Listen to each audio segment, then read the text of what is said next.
Hello everyone, welcome to Alr. We are here tonight in the Azerbaijan Grand Prix.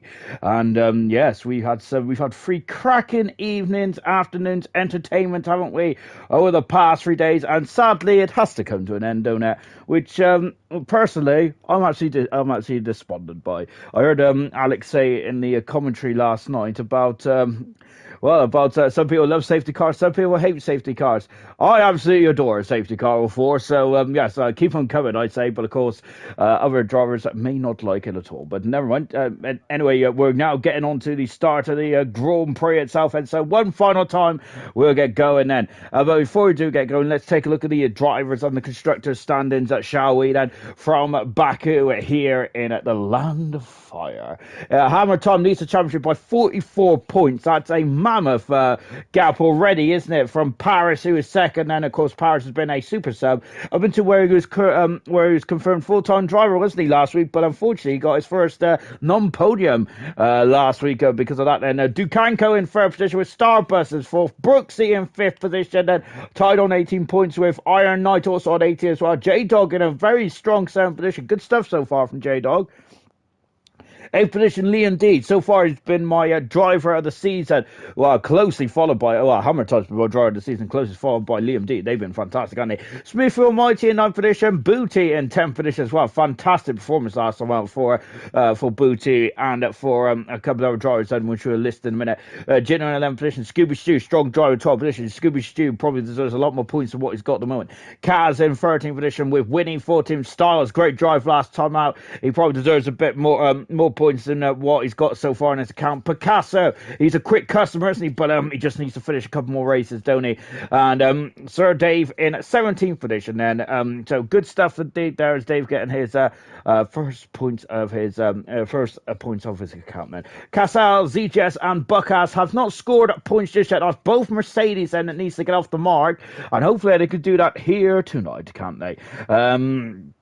As we got Kakarot Goku saying evening, Sean and Becca saying up the Williams then. We have also got Gunnar saying good luck at Cobalt then. It was a cracking race last night, wasn't it? Goodness me, there was a drama after drama. We had 3 spectators there for some reason, didn't we? So, but we'll ignore that for a minute. Yeah, drama after drama in last night's race, didn't we? Fantastic stuff indeed. Both McLarens coming together. Good gosh, they're now reminiscent of when both Red Bulls came together in 2018, I think, if my memory serves me right. Well, almost anyway. But of course, unfortunately, one McLaren was parked in the way of the other, wasn't it? Unfortunately.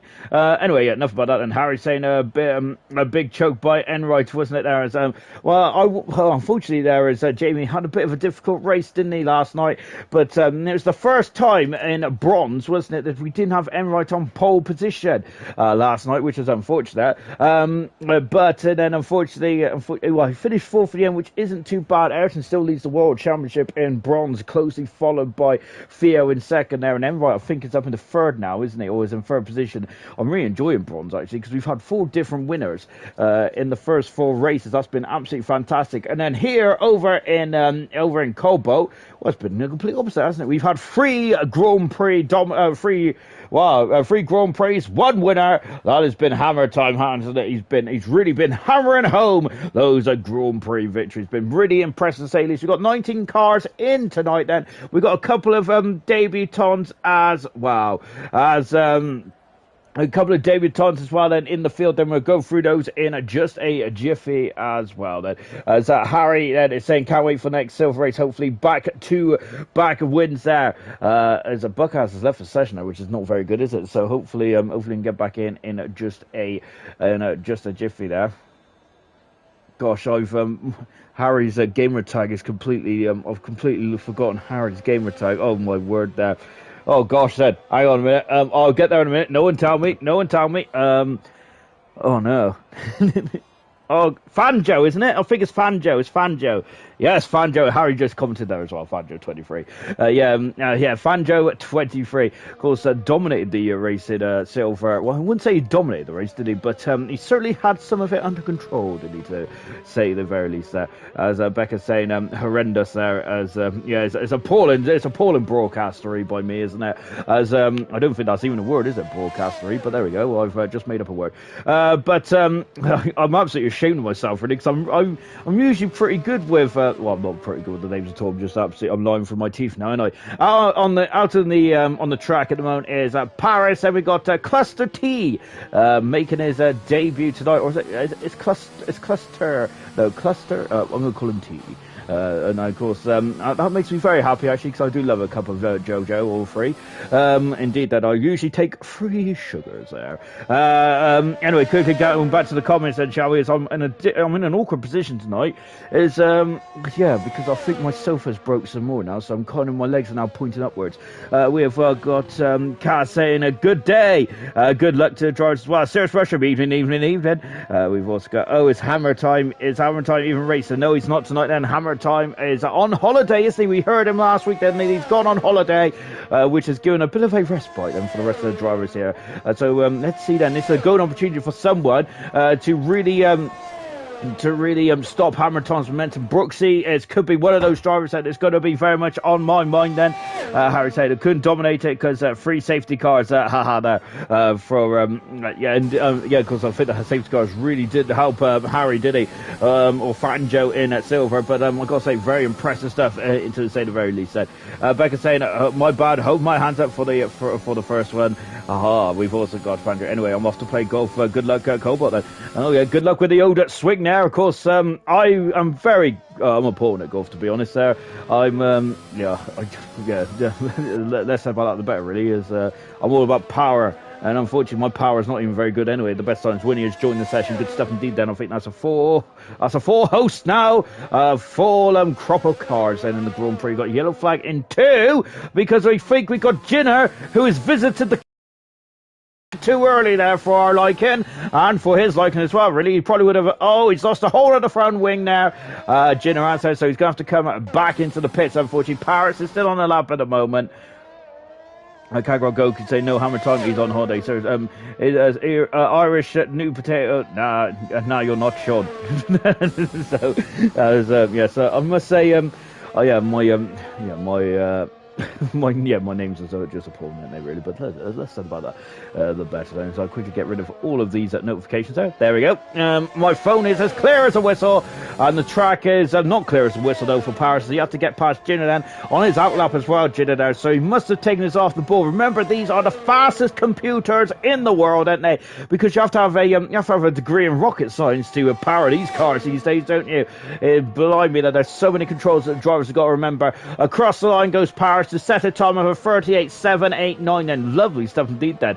I like it now as we start our journey for Cobalt here tonight, and looking forward to this one. I've really enjoyed the Baku event, so far for ALR. It's really been I think it's been absolutely exciting, hasn't it? Of course, there's been some tears as well along the way. There's going to be another tear as CJ Silva, unfortunately, has invalidated. So I'm going to stay with Smithy Almighty. I was talking at the beginning of the broadcast that I think Liam D's been one of my drivers of the season, been absolutely fantastic. But I think the Smithy, every time he does well, I seem to jinx the McLaren driver. So I'm not going to say much about Smithy tonight then. But getting very close to the wall before dropping down the hill and coming into turn 15. Nope, make that 16, I should say. But he is but him and Liam D, I think, so far have been very impressive in this campaign of 4 rounds as well. Of course, I think I heard on commentary as well last night that Nosey and someone else mentioned that it's only round 4 this one is, isn't it? Usually it's round 8, isn't it, in the World Championship Baku is. Of course, as we've got an unusual calendar this year with no Australia starting off the Formula 1 World Championship. Smith goes at second fast at the moment, a couple of seconds away from the benchmark, which is Paris at the moment, who'll be going for his first, aiming for maybe his first ever pole position, possibly his first ever Grand Prix win as well. As J-Dog has gone into second fast at the moment. Picasso is gone very close to a 2 minute there, but that's why he's lost the wing section there completely. My golly gosh, he's going to have to go in the pits and get that repaired. I think Dukanko, who is also still finishing off his lap as well, Scooby Stew in the middle part of the lap there. Good with names, I meant. My laptop is behind, and don't worry, it's still a serious mushroom. I'm always behind. And I could say the stream's behind, but that's just a cop out. I'm always behind.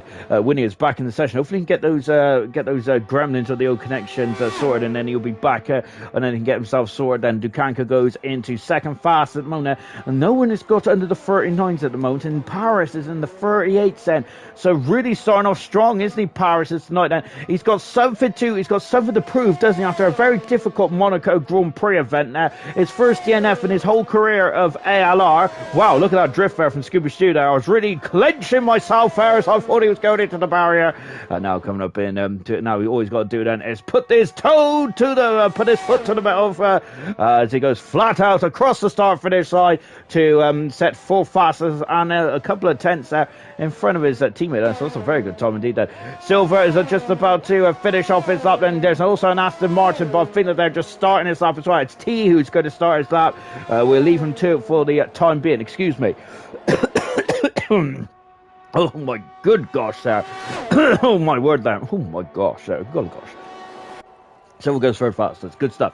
In the Alpha Tower then, of course. So Alpha Tower haven't got hammer times on it, so Silver is filling in then in the Alpha Tower as well. So good stuff indeed there for Silver as Picasso is just limping back to the pit side. Casal, his first full-time Grand Prix with a Ferrari drive. So good stuff indeed there for Casal. And let's see what him and his teammate can do then. Kaz, of course, has got 4 points for his name so far. Casal had pace, didn't he, in Monaco, but he just kept, it was just the consistency that he struggled on, and it's going to be another difficult race today. So very tough 2 rounds then for all these drivers then to really complete that. But it's a golden opportunity for the drivers then who are in the midfield pack then, who possibly isn't aiming for the top end of points there to get a hat for. Or Jenna then, who this time has got his front wing, has kept his front wing intact. Through the castle section, is now then just dropping down the hill before coming into 15 as well. Of course, turn 15, infamous then between the Hamilton and Sebastian Vettel clash there in 2017. Of course, a weird old race that was 2017, because also Hamilton's headrest decided to come loose, didn't it? Which was very unusual indeed. I think he finished 5th in the end, didn't he? Or 6th position. Oh my goodness me, and it's a Jenner there very close to the wall there. Oh golly gosh there. Winnie is struggling with connection issues at the moment. He's dropping in and out there as Jenner is now coming across the line. And let's see what he could do then over the line, and he goes 4 faster than the Aston Martin. And yes, the times then are still a bit away then from Paris, and who's probably just he's done a 1 lap and has just come back in the pits there and probably got his feet up in the garage there as well. Vintage evening, ladies, lads and ladies, and hello Vintage there. And Vintage at the moment is on a cracking scoring streak there. He's scored in every single Grand Prix he's participated in the ALR bronze category this season. So fantastic stuff indeed. Oh, as T is that's lovely parking there from T. I'm not sure if he hit the barrier or not then for T, but he looks okay. But I gotta say that these wings are very delicate on this game, aren't they? Even a waft of damage there is really going to hurt you. Here comes Brooksy. He was pole position in Bahrain and Spain then. Of course, in every qualifying session he's participated in so far, Brooksy, he has gone on to get pole position then. So he has got a 100% record, just like as Dukanko, his teammate, goes 2nd fast at the moment now. And that's much better times now as they're starting to reel in Paris's benchmark time at the moment. Brooksy now has got a 100% record in qualifying this season, hasn't he? So that he's participated in. The Hammer Time's got the 100% record for most for every race he's participated in. I'm sure he's won the race, hasn't he? So Hammer Time is on a 3 race winning streak at the moment, isn't he? Of course, the longest winning streak to ALR is only 5 Grand Prix, which I find absolutely astounding. Of course, it's our 6th season of ALR now.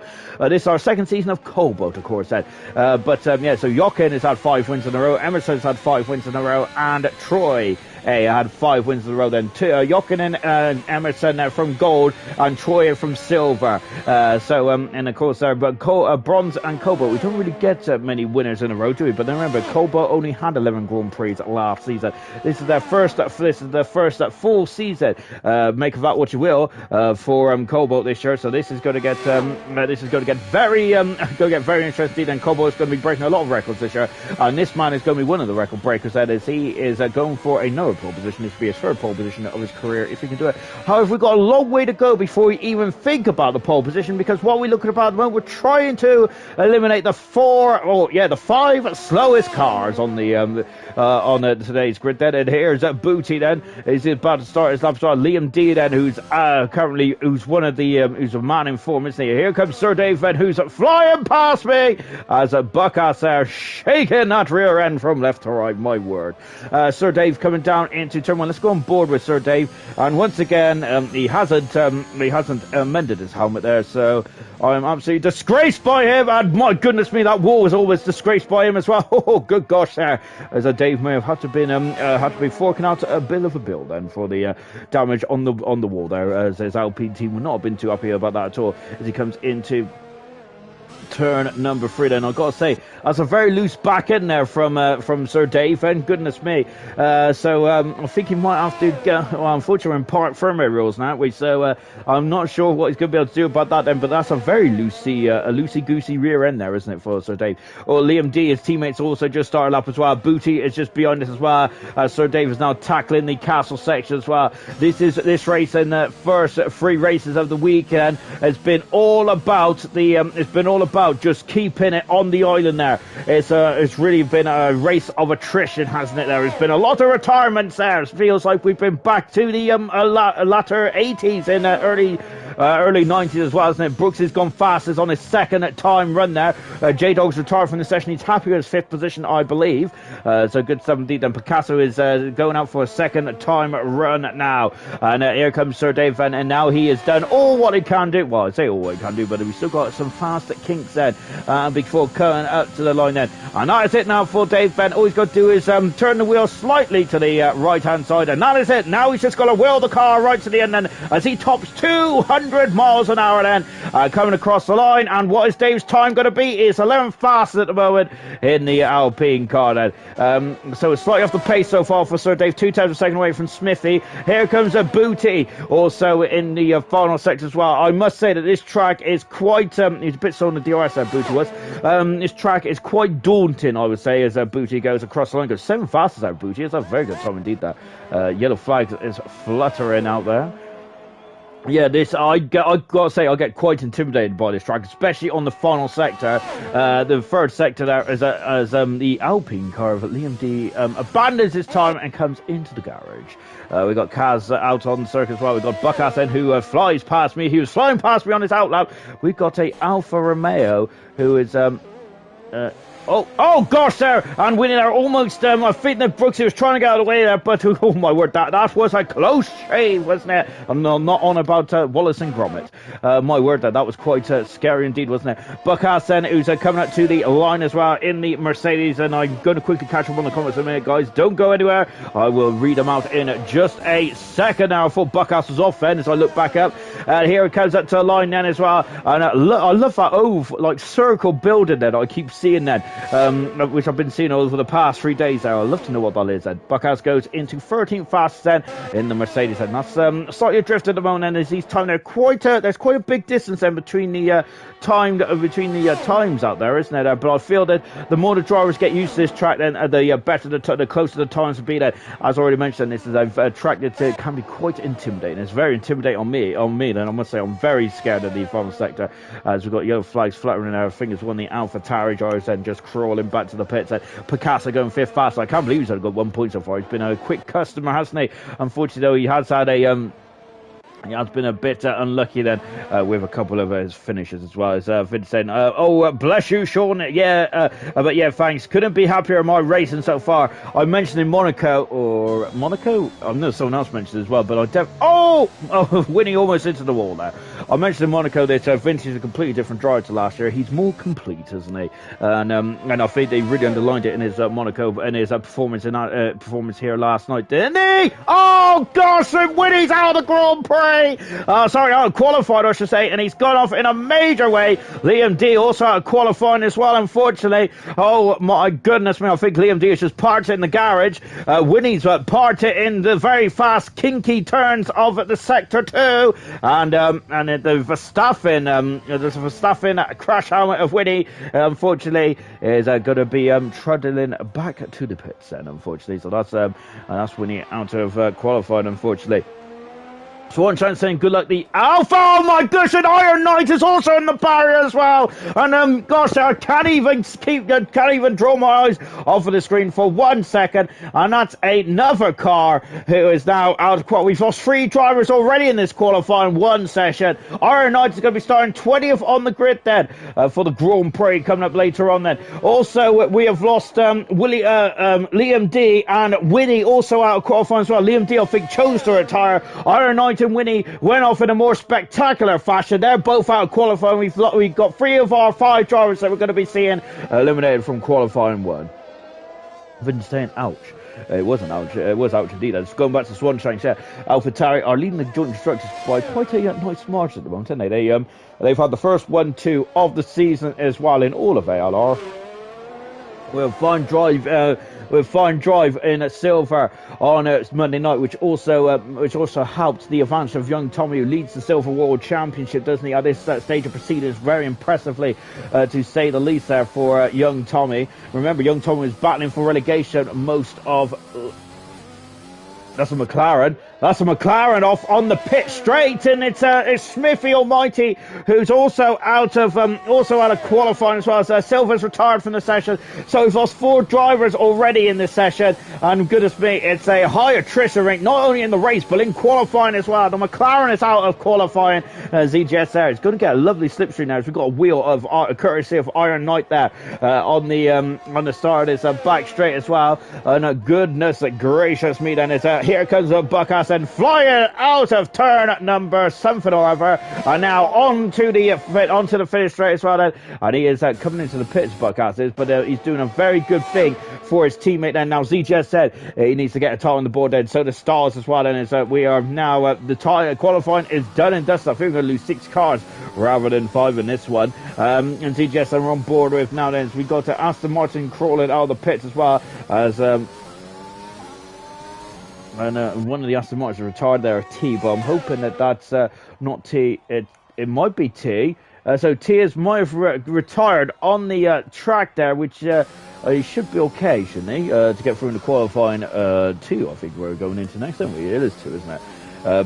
Yeah, so I hope, but that Aston Martin there is really crawling to a halt there. On board ZGS at the moment there in the Mercedes, and both Mercedes drivers have not scored points yet, have they, in Cobalt. So ZGS, who remember he started off so well last season, and he got some really good points on the board, and I think that today he would love for his championship campaign to really get off to a flying start. Oh my gosh, that's a castle section. Oh my goodness me, he looks like he's driving a shopping trolley around the castle section, as that Mercedes is not very pointy at all, is it? Oh my goodness me, it's the back end that was trying to overtake the front there. Oh my word there. And I'm trying to catch up. Gordo saying hello, good evening, Gordo. Vintage say no hammer time. No, he's on holiday as he's also got a giant yo-yo wheel there reference to Russia as well. As of yes, there's a Kakro Go who just confirmed that Vintage is on holiday this week. So I hope he's on a lovely holiday. And of course, this as we've already mentioned, it's a golden opportunity. And as Hammer Tom has dominated this season so far with 3 wins from the first 3 races there, very much had it under control. And Bahrain was the closest battle he had so far. Incredible performance in Barcelona and Monaco. He was just absolutely dominating, wasn't he? So as we finish that first qualified session out, I've got to say it was quite a smashing end, wasn't it there? Goodness me, as we had a lot of drivers there go into the Alr Cobalt. Well, at the end of that qualifying session, Brooksy is fast there from Paris in second at the moment. I'm loving this battle between these two, and I think there's add hammer time in there when he returns from his holiday. There's going to be 3 very top line drivers battling away then. But yeah, the gaps are quite big at the moment here in Baku. Out of qualifying now, we've seen Iron Knight crash out quite spectacularly. Liam D has come back into the pit lane and unfortunately retired. And Winnie also on a big smash in the kinky sector 2. Styles didn't set a time down in 17th position there. Buckass is also out of qualifying in 16th, and that Mercedes was just not turning the way he wanted it to. And Smithy crashed on the pit straight, very similar to the similar place to where Verstappen crashed. We didn't see what happened now. We're down to 14 drivers going into qualifying 2 then, so we're going to be losing another 4 4 drivers in qualifying 2 in just a minute. We've got Vintage saying, okay, so a new race winner tonight then. So we have got Cassie now saying, wow, Kakarot Gogerson, yes, Brooksy or Paris. Oh, hail, Vintage was saying as well. I'll try, but with no traction controller. Oh, goodness me then. So we've also got Gnolsey saying that the Tommy Kink then. Yes, the Tommy Kink of turn 20, 19 and 18, I think, isn't it? On patrols, that whole section probably is just going to be called the Tommy Kink, isn't it? Right then, we're on to qualifying 2 now. 15 minutes for qualifying 2. Indeed it is. Indeed it is that. It's West Brom versus Sheffield United. Great stuff, but I don't want to know about that. And also, Arsenal have agreed a deal in principle with Sheffield United goalkeeper Aaron Ramsdale. Oh, good. Anyway, enough about that. I thought it was actually going to be confirmed a deal in principle with, what's it, Martin, that guy from Real Madrid who was on loan from last year. I would have been more excited about that personally. I don't think, I think Bernd Leonard's a fine goalkeeper, but I'm not sure if Aaron Ramsdale is going to be their answer to the problems then. But I'm not an Arsenal fan to us. I'm a Liverpool fan, so that just shows how much I know little about football. Right, qualifying 2 then, so we're just watching the temporary paddock area. As after this race, it will be all put away for another season, and next season I think it'll probably be round 6. I think for Baku, so we're hoping to have Portugal and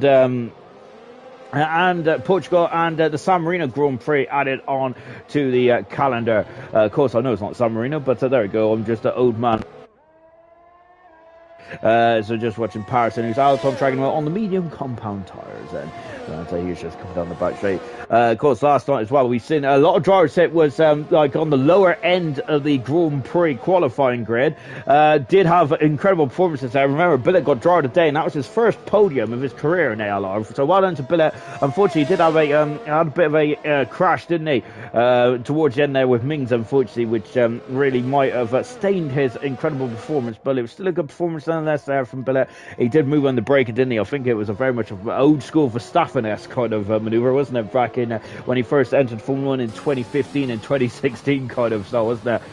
I do remember, I think wasn't it the Belgian Grand Prix where where Verstappen moved quite late at the top of Les Combes, didn't he, I think now? And luckily Raikkonen for some reason I can't actually move the oh dear, that's not good, is it? Well, for some reason I'm stuck on Paris at the moment, which is very good, isn't it? Hang on a minute. Has my controller died? Oh no. Well, I think that my controller's died because I can't seem to get it working. Hang on, let me plug it back in.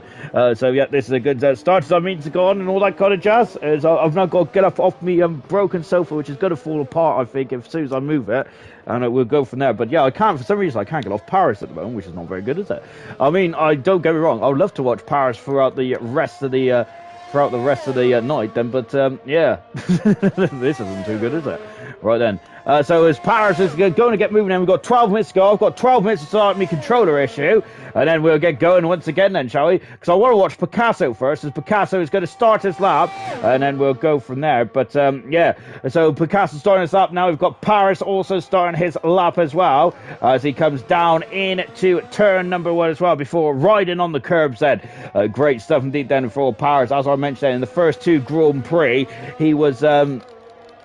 And the first 2 Grand Prix, he was actually on the podium, wasn't he? Then he was confirmed a full-time seat for the Williams team. And then since then, and then of course, unfortunately, didn't get anything in Monaco, did he? As he damaged the car, which is unfortunate, isn't it? So that's a bit, that's not very good at all.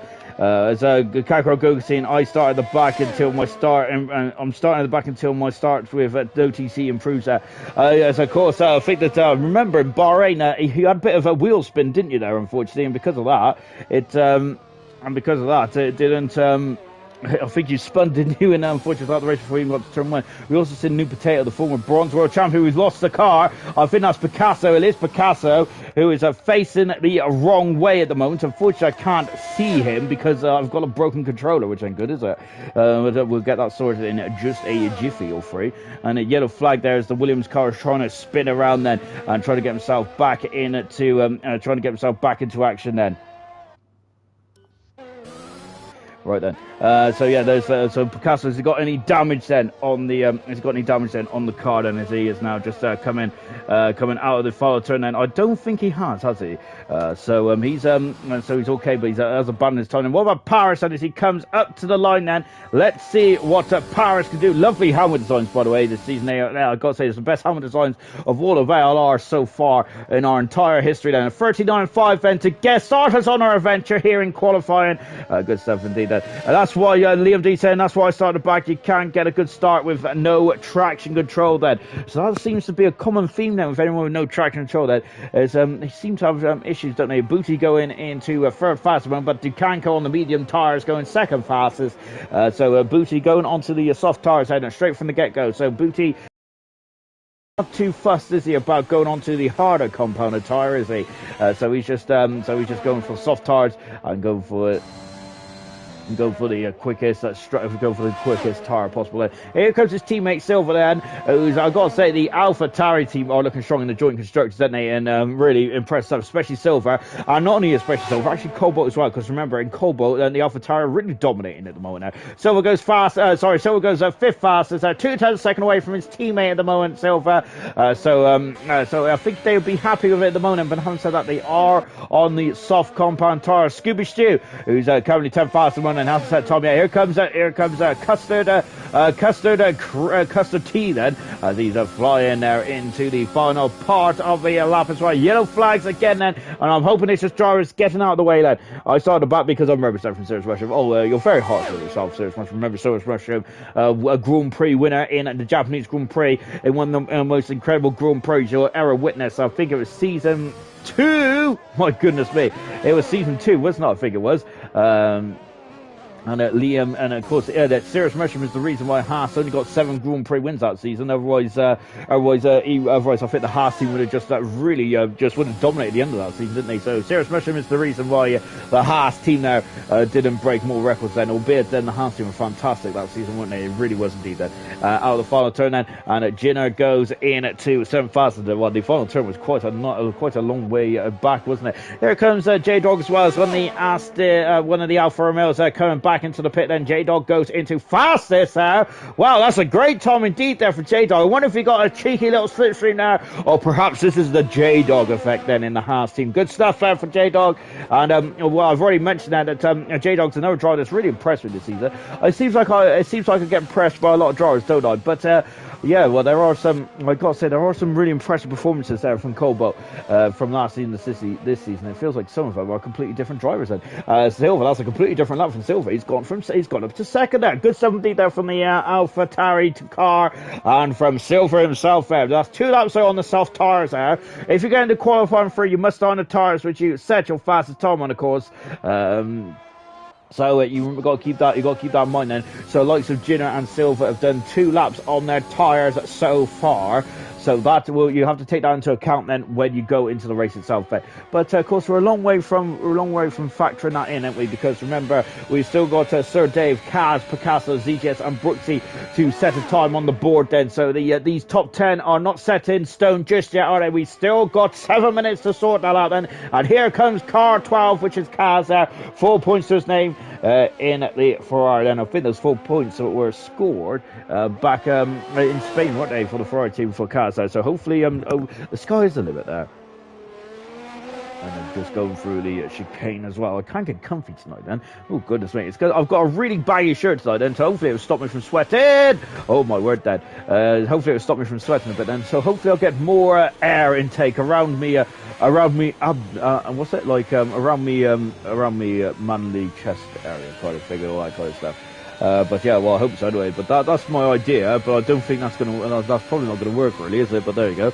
Maybe I should open the window a bit. But last time I opened the window, I got absolutely drenched. I think it was Sunday, wasn't it, where it just started to absolutely bulkhead down, and I got so I thought it was just me sweating a bit heavier, but it really wasn't there. Anyway, you don't want to hear about my appalling body odor and all that kind of jazz, do you? You want to hear about what Kaz is doing in the Ferrari, and here he is then as he comes through the Tommy Kink then, which has been rechristened after last night, wasn't it? And now as we come over the lines there on the road then, And what can Kaz do in the Ferrari? Is this going to be enough to propel him into the top 10? It does indeed. It's 6 faster mode there for the Ferrari driver. As out of the pits is coming a Alpine car, if my eyes were not deceiving me. And who is that? That's Jinner is facing the wrong way. ZJS is facing the wrong way as well. We've also got Booty, who has got himself lost a bit here, and unfortunately, this reminds me of a certain driver from Formula 2, and he needs to get moved because he's going to get disqualified. Booty is in a minute there, so he needs to sort himself out.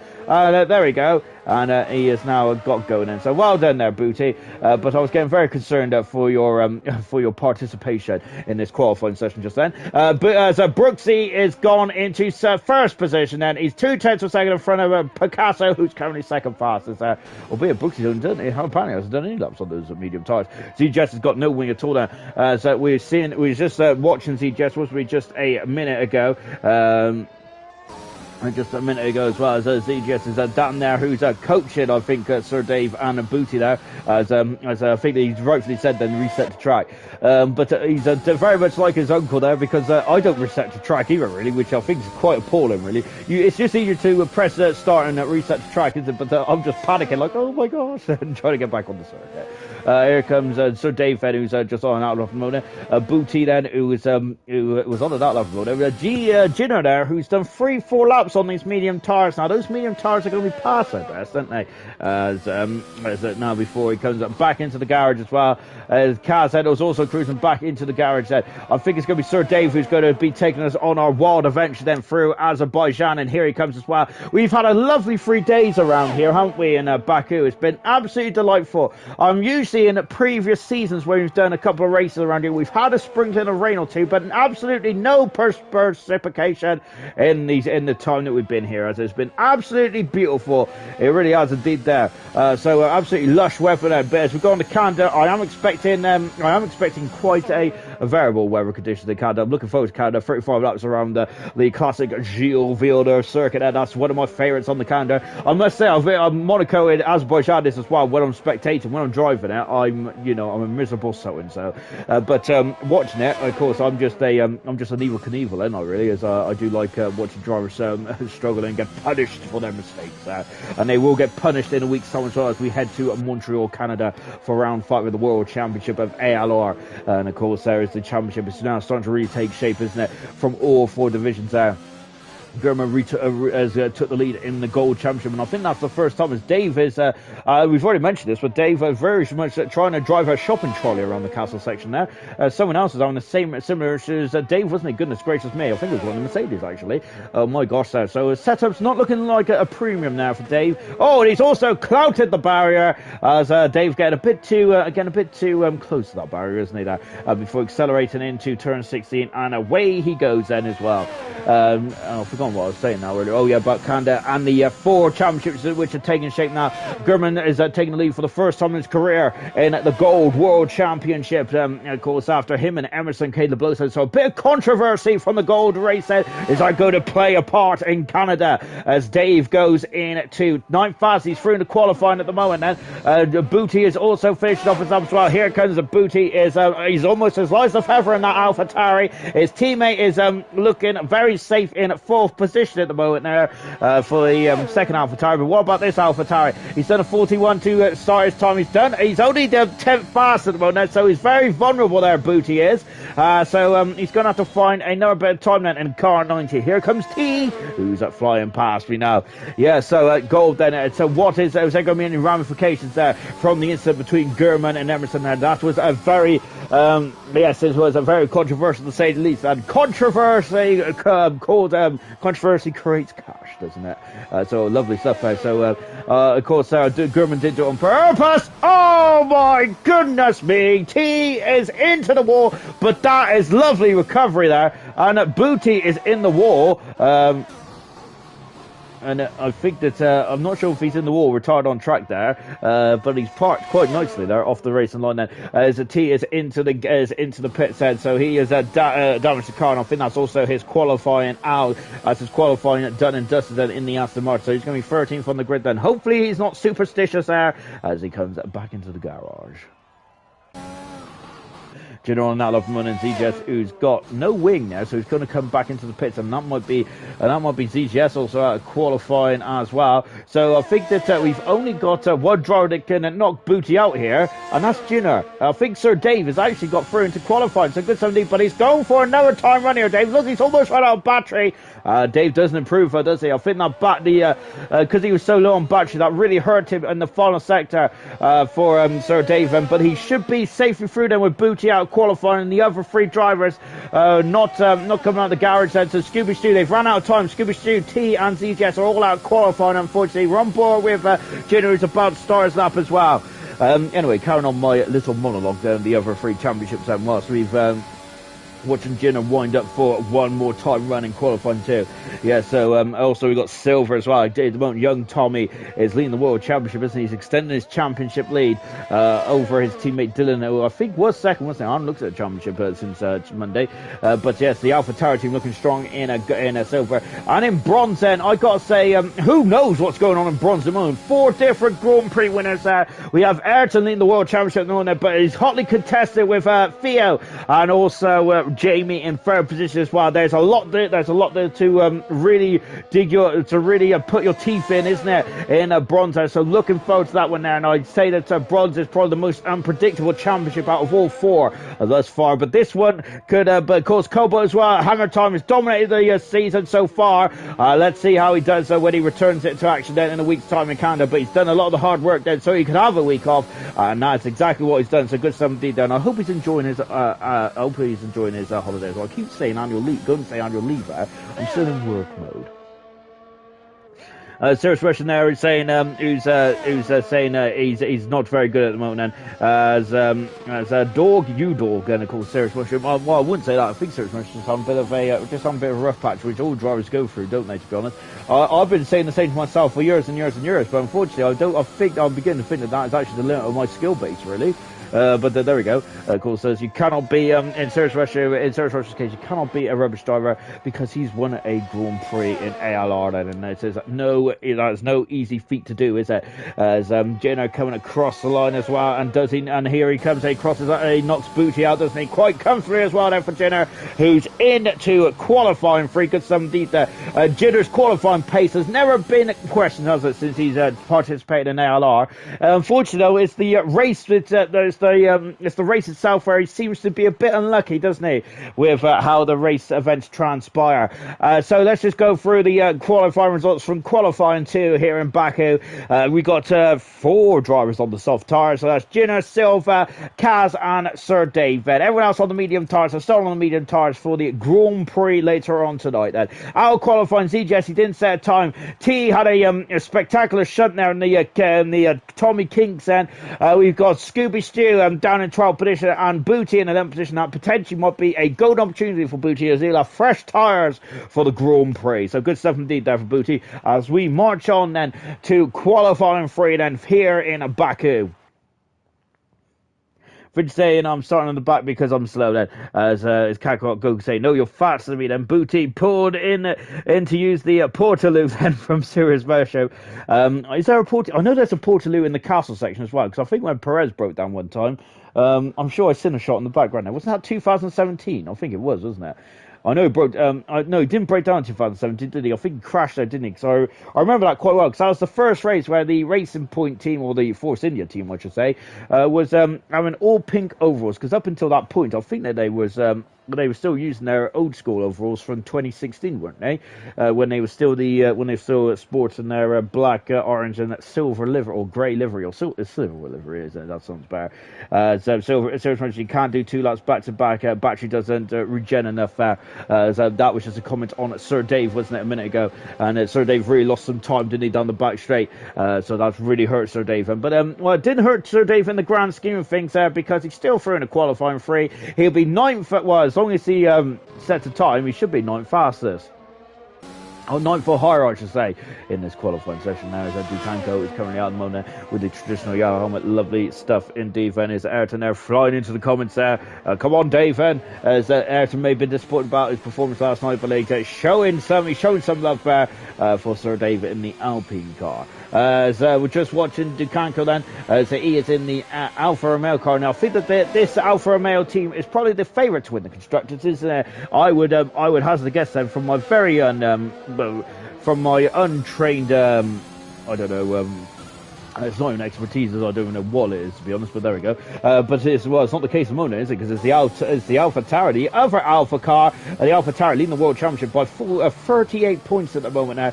That's it's almost double of what the Alfa Romeo got. So really good stuff indeed there. But today is a golden opportunity, or a cobalt opportunity, I should say, of getting some good points on the board there. I'm really in there with Hammer Time, who's really hammered home those 3 Grand Prix wins so far to really rein in the Alpha Tauri team. Then, of course, that was also going to help the joint constructors as well, isn't it? Aaron saying doing well again, just keep it up in the race.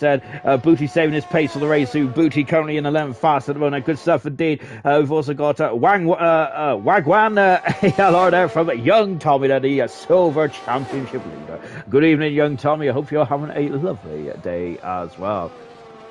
I've got a notification for some reason. Oh, it's don't worry. I was like, oh my gosh, what have I done? Yeah, there you go. We're just watching Jenna, who's now on the second of the 2 DRS straights. And I should have mentioned this in the build-up, but there we go. It's 2 DRS zones around here. There's on the start and finish straight, and then on the back straight in between turn 2 and 3. No other place you can really have a DRS, is it? Around here, you might be able to have a very short DRS in 15 and 16, but or maybe before that.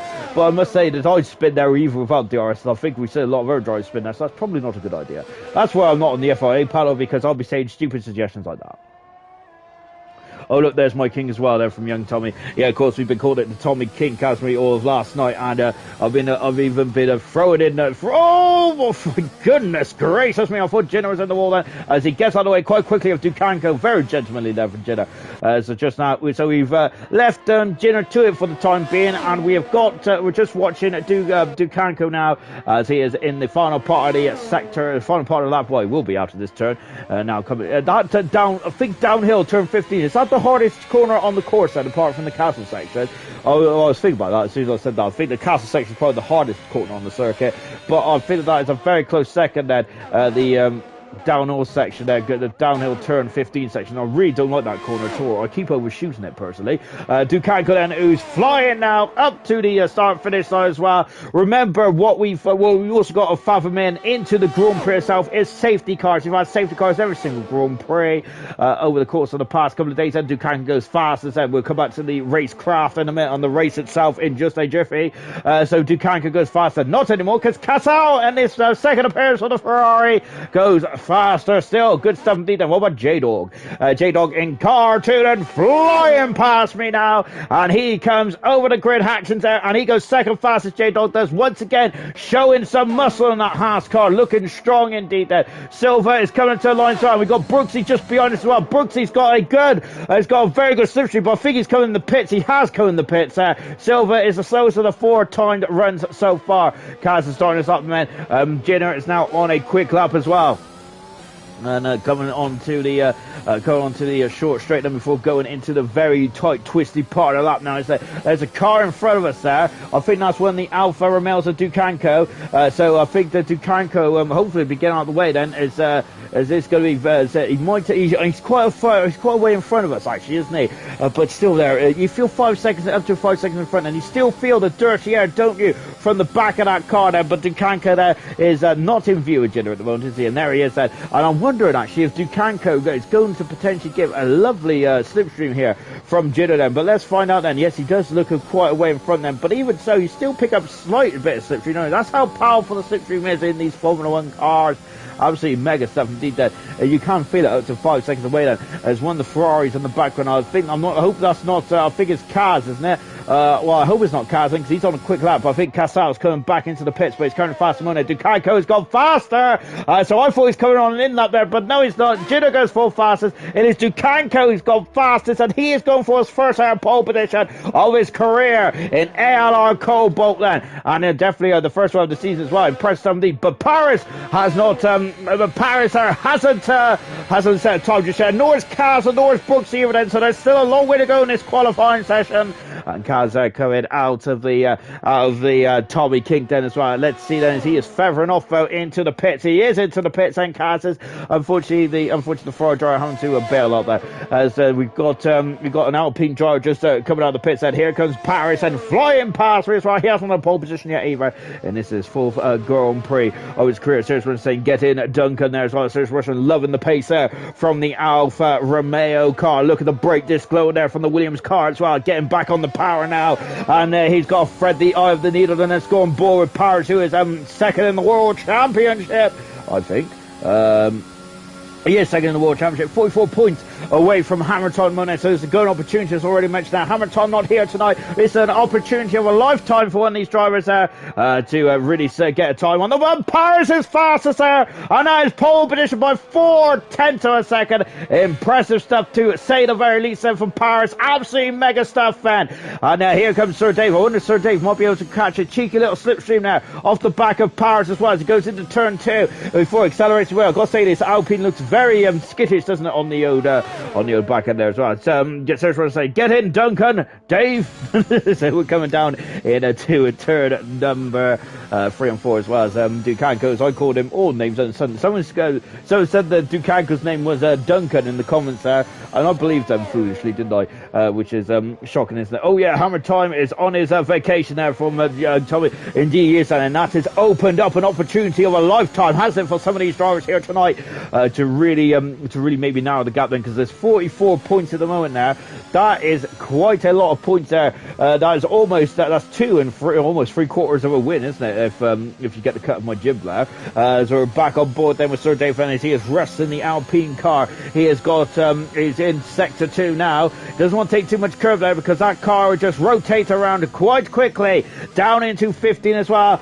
Oh goodness me, he's resting the car there, is the Sir Dave. Now he's coming on to turn 16 now. He's at a 15.8 in the second intermediate split time now. Really hard on the brakes as well. Now he's hard on the power, Dave is with that default helmet design there as I shake my head in disgust then.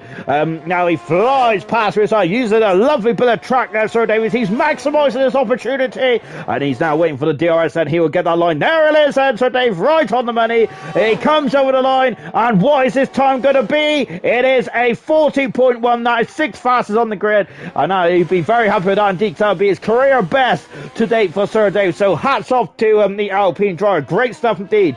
Here comes Brooks, who hasn't set a time just yet, but he has the most pole positions in Cobalt history at the moment. So you'll be a brave man to bet against Brooksy. Of course, I'm here. You ask him how many poles has he got? He has 7 pole positions to his name. He's had 5. He had 5 last season. He's had 2 this season. Can he get a hat trick here tonight? Then, albeit the hat trick will not be in a row with it, but there you go. But it'll be a row for the. But it will be a hat trick in a row for. In terms of qualifications, he's participating, of course. Now all he's got to do now is just wheel the car home. He's got 38.1 to beat here. That is quite a formidable time now for Paris and for his teammate Ducanco as well, who's in a 4. But my goodness me, Brooks is just at a flat. He's at a 38.0. That's pole position then for the Azerbaijan Grand Prix. Magnificent stuff indeed there for Brooksy. Mega stuff. Oh, very good stuff indeed. Then here comes Kaz coming down into turn 1. Is Becca is not happy with my. She just said poor default helmet. So she's not happy with my analogy of Dave's helmet. Then, yes, I'm not a fan of the default helmet.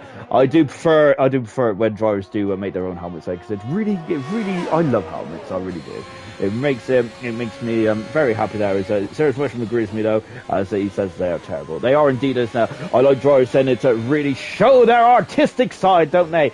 You can tell I'm not very artistic though. My helmet is just plain pink then, really. So there we go. But I love it. I do, because simple is better from my point of view, because mainly because I know that I can just recreate it on every game, so I don't have to worry about it. There you go, I'm a simpleton.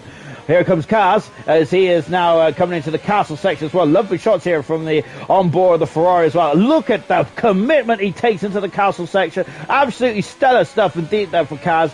I must admit, I was holding on tight there to the edge of the sofa because I thought he was going to go into the barrier, but no way. Kaz is a professional, isn't he? And he's doing a good job for Ferrari this season. He's been unlucky. Now, can I get some more points on the board for the Scuderia team? And now he's dropping down the hill. Then we've got yellow flags fluttering in the castle section. As Paris, I think he's just getting out of the way. So I don't think he's got any damage on that front wing there.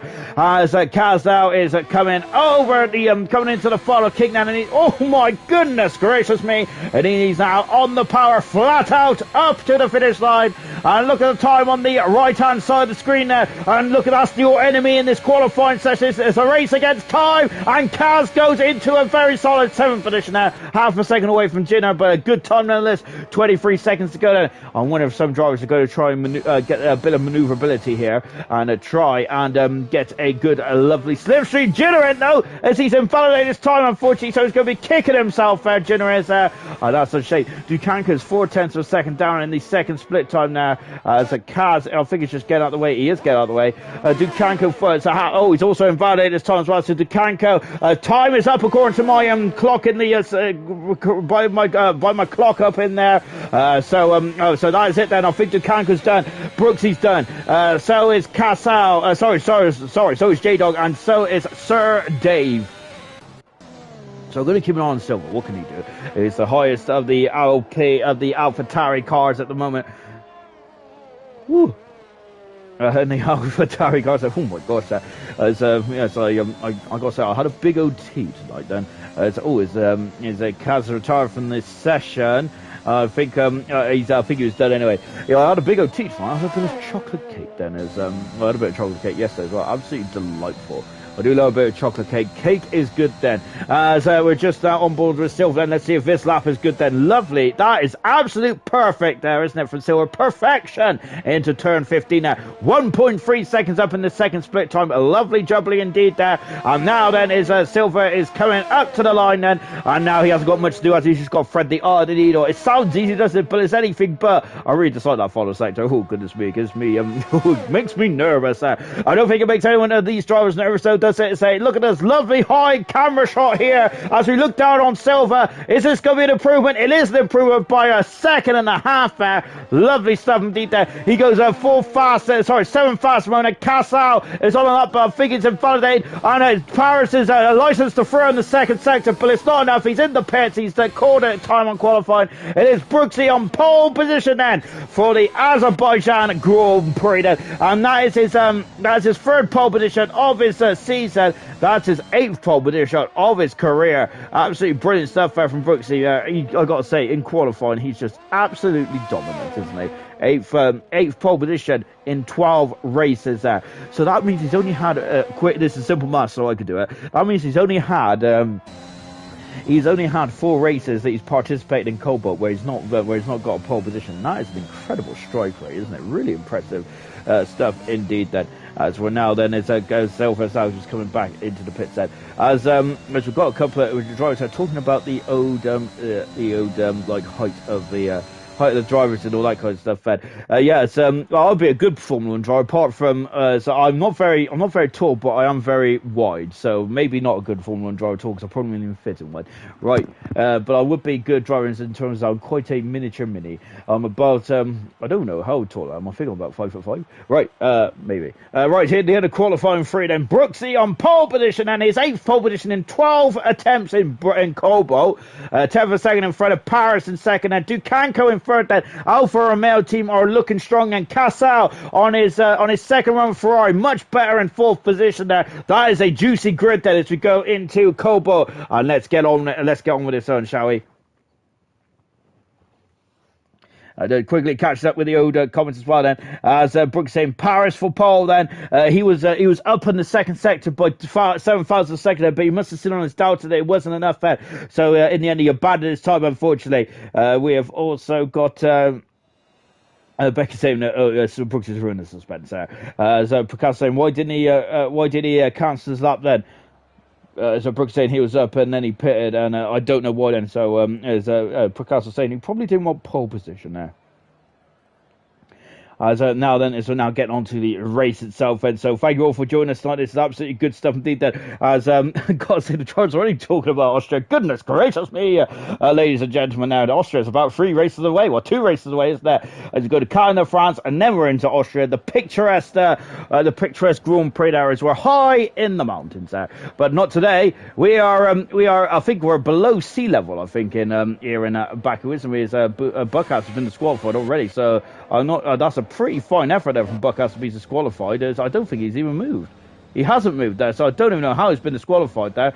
As it's also the other Mercedes, the ZGS has also got issues as well, and so both Mercedes have got some major gremlins going on. They've had an appalling season so far, haven't they? So this is not good at all for both Mercedes, and the ZGS has also been disqualified as well. So both Mercedes in major gremlins here. Oh goodness me, this is not good at all, is it? And that is such a shame now for Buckhouse and the ZGS. And this is one of the races there which they can really get themselves up the order in the constructors and the drivers as well. Then, because this is a tough one to finish, isn't it? Here in Baku. Let's go for the grid, shall we? Then, whilst the 2 Mercedes try and get themselves sorted.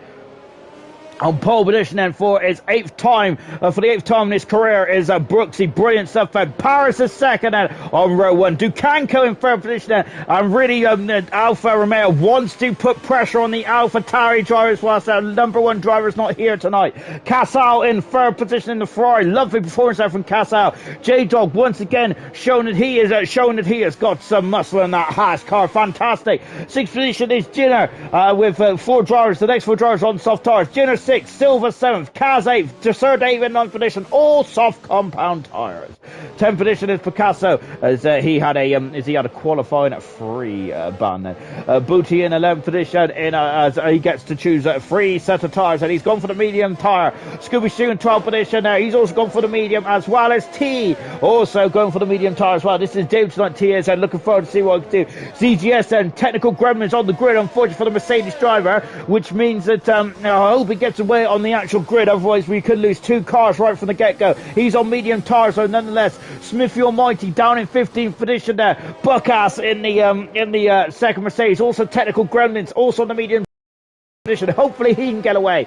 Styles in 17th position there, all in the Red Bull on the medium tyres. Winnie in 18th, it's an all Red Bull row 9, also on the medium compound tyres.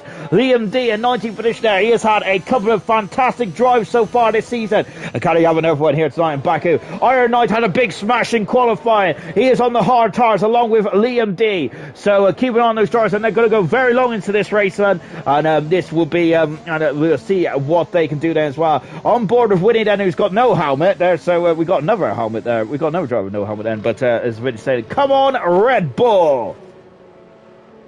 Right then, as the drivers are lined up, then hopefully the Mercedes can get going. And this is Paul said, this is Brooksy. This is Brooksy's view going down into turn 1. It's not the longest run down to turn 1, is it?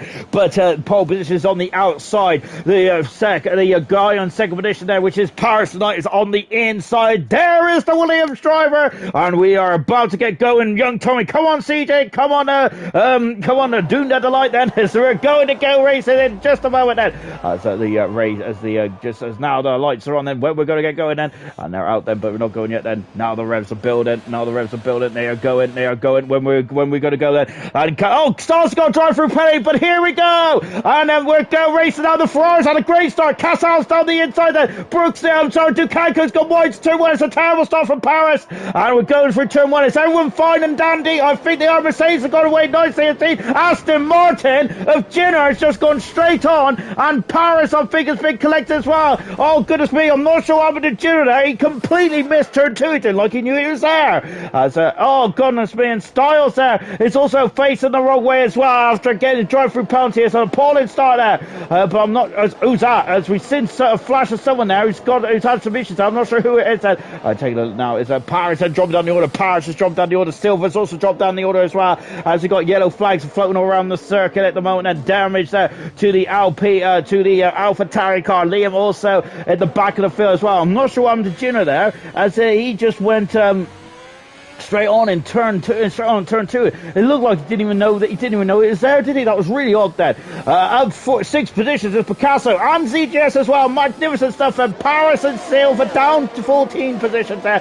10 positions there for Silva. And the 13 positions there for James. We're on board with J-Dog there as we're going down into turn 15. Oh, giving him a little nudge there. Picasso then. So he scored a point so far this season. But that is, of course, there we know he's a very quick driver, isn't he? Picasso is there. Hopefully he can get to the end of the Grand Prix. 20 cars have survived, just about survived the Open. Oh no, just I say that, and Paris is out of the race then, and he is slammed into the outside barrier. So Paris there, oh my goodness me, the Williams team are having a nightmare race in nightmare season in ALR. As we got, as we just seen, as Brooks is at the fast half of the race, Sir Dave is dropping down the order at the moment. As Sir Dave, as he got damaged there, Sir Dave, he looks like he's limping. He's got a lot of damage in the Alpine car, so he is into the pits there. Unfortunately, my timing beam is all over the show tonight then, as we got a problem there for one of the, it's Winnie without a helmet, and is now facing the wrong way as well, as he is trying to do a 3-point turn there as well. So we got Silva, Jenner, and Styles and Sir Dave all in the pits as well. Paris is the first retirement of the Grand Prix.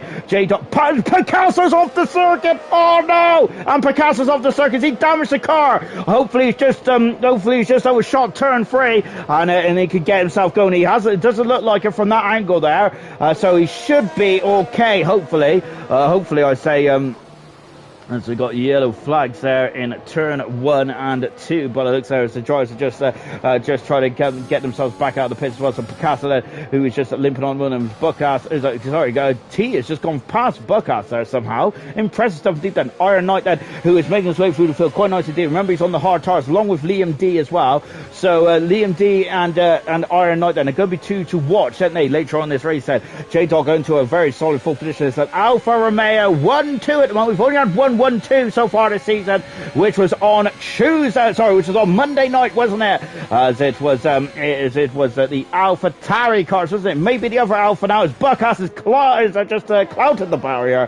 Hopefully, I'm thinking that might be damaged now on the Mercedes car as well. We've got the the predicted pit stop window there. Yellow flags in. Oh gosh, that's a Mercedes. It's DJS who's had a cracking start to the Grand Prix, but he's in a very precarious position now. And remember, Ayrton had came to blows out with his teammate last night at this very turn here, as CJ says, he's just trying to get out of the way then as much as possible. Remember, he doesn't want to get disqualified because Codemasters doesn't take into account as the drivers are just trying to come back onto the circuit. Picasso has damage, unfortunately, so both Williams cars who were in the top 10 are now both out of the top 10 as well, as Buckas has gone right off in turn 1 there. I think he's done a Hamilton there where he hasn't turned on brake magic.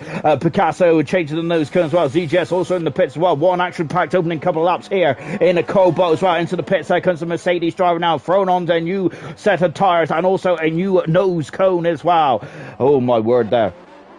My tower sorted itself out then. So we're now looking at J-Dog at the moment. It's really causing pressure. And we've got some more yellow flags there. And it's down into turn 1 now. I think it's cleared out quite quickly. Like, it's a good stuff indeed there from the drivers. J-Dog there currently in who's currently in the Scooby Stew there's just got cars is off. Oh gosh there, and he has gone off and into the wall of the castle section there. And this is a very brutal. Oh, he's completely knocked the wing section off there in the Ferrari as the Kaz is just trying to wait for the drivers to get by. It's a virtual safety car as the Marshals are going to have to clean up that wing there, isn't they? But that wing is completely gone off for the Ferrari, unfortunately for Kaz there. He's on the soft tires, so that's a bit of a reprieve from Kaz's point of view then is Liam D. Has he got damage as well then? As we still got a virtual safety car here. I'm just taking a look. Hopefully Liam D, hopefully I've got any damage. It doesn't look like it. He's on the hard tires as well, Liam D is then. So of course that would be a major blow, won't it? It would be a bigger blow for Liam D than it would be for Kaz, because of the fact that Brooksy's left possession. Oh no! The race leader who's dominated this Grand Prix has left possession to Kanko. Could potentially, and look,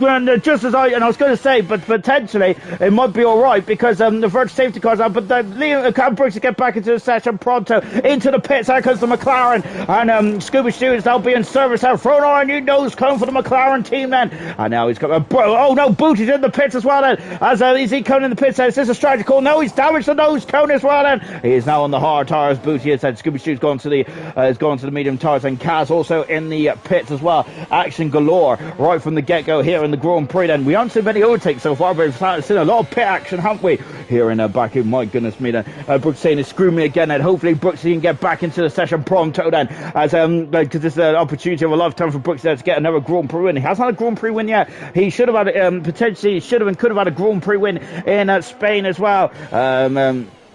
Oh no, Brooks saying he had to connect into the servers, and then he got driven into the wall. But on our screen, remember in Russia where Brooks, he was in basically, if anyone's watched Stranger Things, he was in a completely different universe, wasn't he? If you think about it, he's in the upside down world. Brooksy was because he was dominating Russia, and here tonight, and I wonder if he's got the same thing then. But this might be the opposite problem now, as Brooksy's car is still driving in, so hopefully he can get back in. As Brooksy's car might pit on his own as well. Oh no! And yes, remember over the past couple of nights, we've had drivers who've gone into airline mode because they've lost their connection there, have gone to the pits. So hopefully that's not the case there. But this is a major blow for Brooksy and his chance there, and he's back in the session now. Hopefully the air doesn't pit him. It doesn't indeed. Dukanko is taking the lead. J-Dog is now just overtaken as well. We've got a Ferrari. Oh, it's an Aston Martin, I should say, who's got off in the castle section as well. It's Jenner. As we got, is that Sir Dave in front of wing now? I don't think it is actually. Maybe my eyes are just being mischievous. Jenner there may have some issues as well. No, Dave's okay then. As it was the black wing then in the shade. Then I'm going to say J-Dog then, who's all over the back of Brooksy. Brooks at the moment is still trying to come in the session as well. J-Dog into a very solid third. He goes up the inside, passes Brooksy, and Brooksy is now in the session now, and his car just getting all the way down. I think now Brooksy is back in the race, and so he's lost. So he's gone from first to fourth, and can he get himself back into this Grand Prix? Well, we're going to have to find out. Picasso set the fast up the race then, as he is just trying to find some groove now. He's in 10th position right now, Picasso, so it's not all doom and gloom yet, is it? We got a cracking battle then in the form of this in the form of these first four cars here. This is great stuff. Then Dukanko, J-Dog, Casal, and Brooksy then. Four drivers then that they would love to get some major points here tonight, and at the moment that is exactly what they're doing. So great stuff indeed then for all four drivers. And I'm still waiting for the timing screens to come back up, as I'm still waiting at the moment. But yeah, there is the Grand Prix leader, and Dukanko's now won a Grand Prix in Alr Cobalt before. I very confidently predicted at the beginning of the season that I thought Dukanko would definitely get at least a Grand Prix win this season. I am not going to mention it again there because I know my track record there, and Dukanko is probably praying as well that I don't mention anything about that. And let's carry on, shall we? Dukanko leads the Grand Prix, and he is we got oh no, Brooksy's off the circuit there, and oh goodness me, and he finally got control of the car, and we just did Scooby-Stu get past as well, as we've got another yellow flags as well, as I think it's for Brooksy's car, as he is coming into the pits, and Brooks is there, but he's going to be 20 laps to go in the Grand Prix. We've had no safety cars yet, then we've had action galore as he comes into the pits, Brooks, so he's going to change the nose code and get himself back out there. Liam D is now in 10th position, remember he's on the hard tires, isn't he? Doing a solid job there, Liam D. I was just watching as Scooby-Stu there was very close to someone now. I'm not sure who, but well, I think there's the gap is actually just behind a bit then. Serious Rich saying that 19 still running, maybe the best league. Well, it certainly is on the road now, isn't it? No safety cars here. Picasso is flying out there in the Williams car, isn't he? Absolutely flying indeed. Out of the pit seconds, Brooksy, who's the pole sitter, has gone to the hard tires now. Let's see what Brooksy can do. That was an unscheduled stop. It's all not doom and gloom yet though for Brooks, is it? So he's still got a chance here. But Liam D is in the pits as that hard tire strategy right from the get-go is unfortunately had a bit of a dent there in his strategy performance here, and so he's had to come and change those tires there before come back out and have another go. As a Jenner now into a 14th position as well.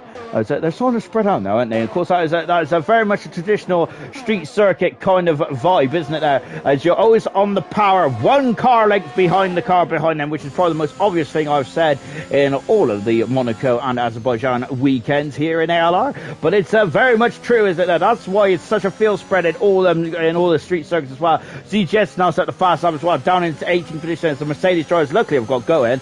And now let's see if they can get some points on the board then. Now this race is now going to start to become about concentration, especially if the drivers are now starting to spread out slightly. You've now got to really just get in the zone, don't you? You cannot stare, otherwise you'll be going into the barriers. So you've got to keep yourself in the moment now, don't you? No, that's exactly what these drivers need to do. J-Dog is always getting a bit squirrely, and J-Dog is really starting to get involved in this Grand Prix, in this battle for the Grand Prix lead here. He is within DRS range now, is the J-Dog is J-Dog, we see him getting squirrely, and now he's got majorly squirrely as he's spun around. He's damaged the Aston Martin. Generous, he is so quick, Generous, isn't he? But unfortunately, he seems to have some issues of some kind or another, don't they? In the unfortunately, in the Grand Prix itself, then we've got two battles starting to read the vote now. We've got Sir Dave and Booty. We've also got J-Dog and Dukanko, virtual safety car. As ZGS there is facing the complete wrong way there for the castle section,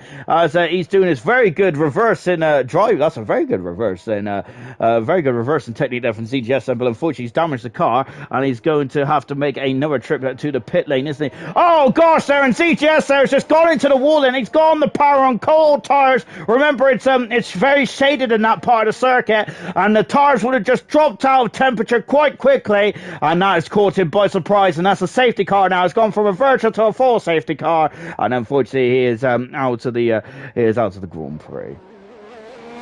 So who's this going to benefit now then? We're just watching Dukanko and J-Dog then, who is I wonder if they're going to come into the pits then. Casal has dropped to 5 seconds back from this battling duo here.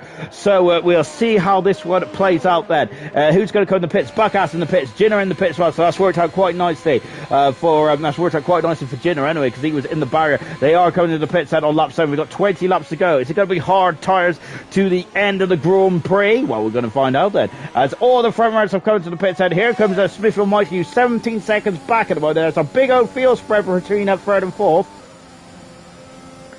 And now is J-Dog there coming to the pits head. Is now out of the pits head comes Dukanko. Casal is changing the nose cone there. So Dukanko leads the Grand Prix still with J-Dog in second end. So Casal's got a lovely buffer here. And he is going to, or is he? Because T is not coming to the pits there. So T is now going to be out in third position, or is he? The Fry's got the inside road there. And look, Iron Knight also staying on the hard tires as well. So Iron Knight sticking to his strategy then. And good 7D then. Scooby Stew also, who's only just come to the pits a couple of laps ago. So he's got to have fresher tires. Same with Picasso as well.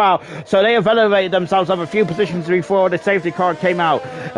So also Booty is staying out as well. So into the pits comes Brooks then. So he's changing the tires as well. He's back on the medium tires then in the Alfa Romeo. He is now going to be just outside the points in 11th position there. Silva is staying out of the pits as well. Stayed out of the pits as well then, which I thought he would have come in the pits. He's done 5 laps on the medium tires there, but he's decided to stay out. And Liam D also on the soft tires as well, along with Jinner and the Buckhassan. So our first safety car of Cobalt tonight, so that's pretty impressive from Cobalt. Because I think we in every other league we've had at least a safety car well before this, before lap 8, and it was lap 7 I should say. Then so very impressive indeed then, and it's a good opportunity then to take stock then whilst the race then has a bit of a lull. Whilst the safety car just takes us around at a very leisurely pace then, and that is Dukanko who leads the Grand Prix. Second position is J-Dog, with third position is T, who has not come into the pits. Fourth position then is into the pits. There comes Liam.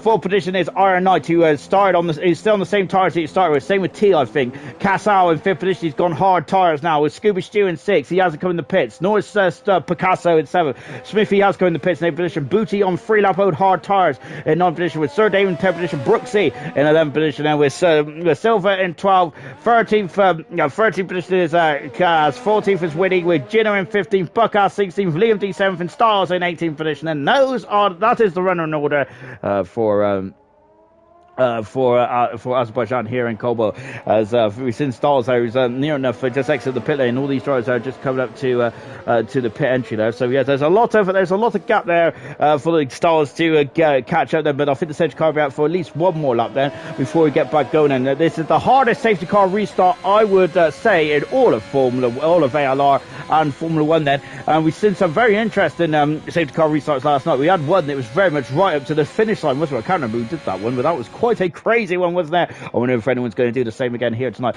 as T now comes into the pits then. And I'm wondering if the Aston Martin team weren't ready for him, because I'm wondering if Gino may have come to the pits there and the Aston Martin team couldn't service him then, which is such a shame now for T, isn't it? Goes down a great debut, isn't he, here tonight, T is. Picasso also coming in the pits as well. Might have been the same for the Williams team, actually, as I'm just taking a look and see where Picasso's teammate is. Well, Picasso's teammate is Paris, and he's out of the Grand Prix. So I'm not sure I'm there for the Williams team, but the Williams team might have been a bit slow on the mark. Also in the pits is Kaz as well. Maybe they're trying to extend the life of the tyres then to the very end. They may not be sure that they can get him to the end there. Also Winnie in as well then. So a couple of drivers there, a bit late to the party here in this pit window here, as the safety car usually generates a pit window, doesn't it? And it's a good opportunity now to take a pit stop then when not at racing speed then. So there's Winnie there, just changed the nose cone. He should come out in front of his teammate Stars, and he was just now on the start-finish straight. It's quite a long start-finish straight as well, isn't it? Because the beginning of the start-finish straight is anything but a straight, isn't it? As now Winnie comes out of the pits there, and you'll see Styles. You may see Styles on the long shot. We ain't going to see Styles actually still coming into turn one. You may see there he is in the background now. You just seen that dark blue dot then in the background of Styles. He has just come through turn one into the pits. There comes Liam there. Goodness me. Oh, Liam D, who's just come into the pit lane and into the wall. And that is him, and Alpine's race done for. And Liam D just absolutely flied into the pit wall. He has just smashed it quite heavily as well. We've seen, I think we said Maldonado do that in qualifying in Spain, didn't we? But my goodness me, the race of that is Liam D, who potentially has thrown away a bunch of points here tonight then, because this is a golden opportunity to points on the board if you can stay in the Grand Prix. Unfortunately, Liam D has not done that, and he's going to be kicking himself, is he, that he's thrown away a lot of points then in this Grand Prix. I don't think the safety car is going to come in just yet, but Liam D is answer the race then. As Cyril say, can tea be crusty? Well, it depends on how long you leave it for, to be honest. My tea can be very crusty, especially when I pull it behind the safety car's in the end of this lap, and that's a late call. The two Red Bull drivers are not on the back of the crocodile yet there, so Stars and Winnie have got to get a move on, haven't they?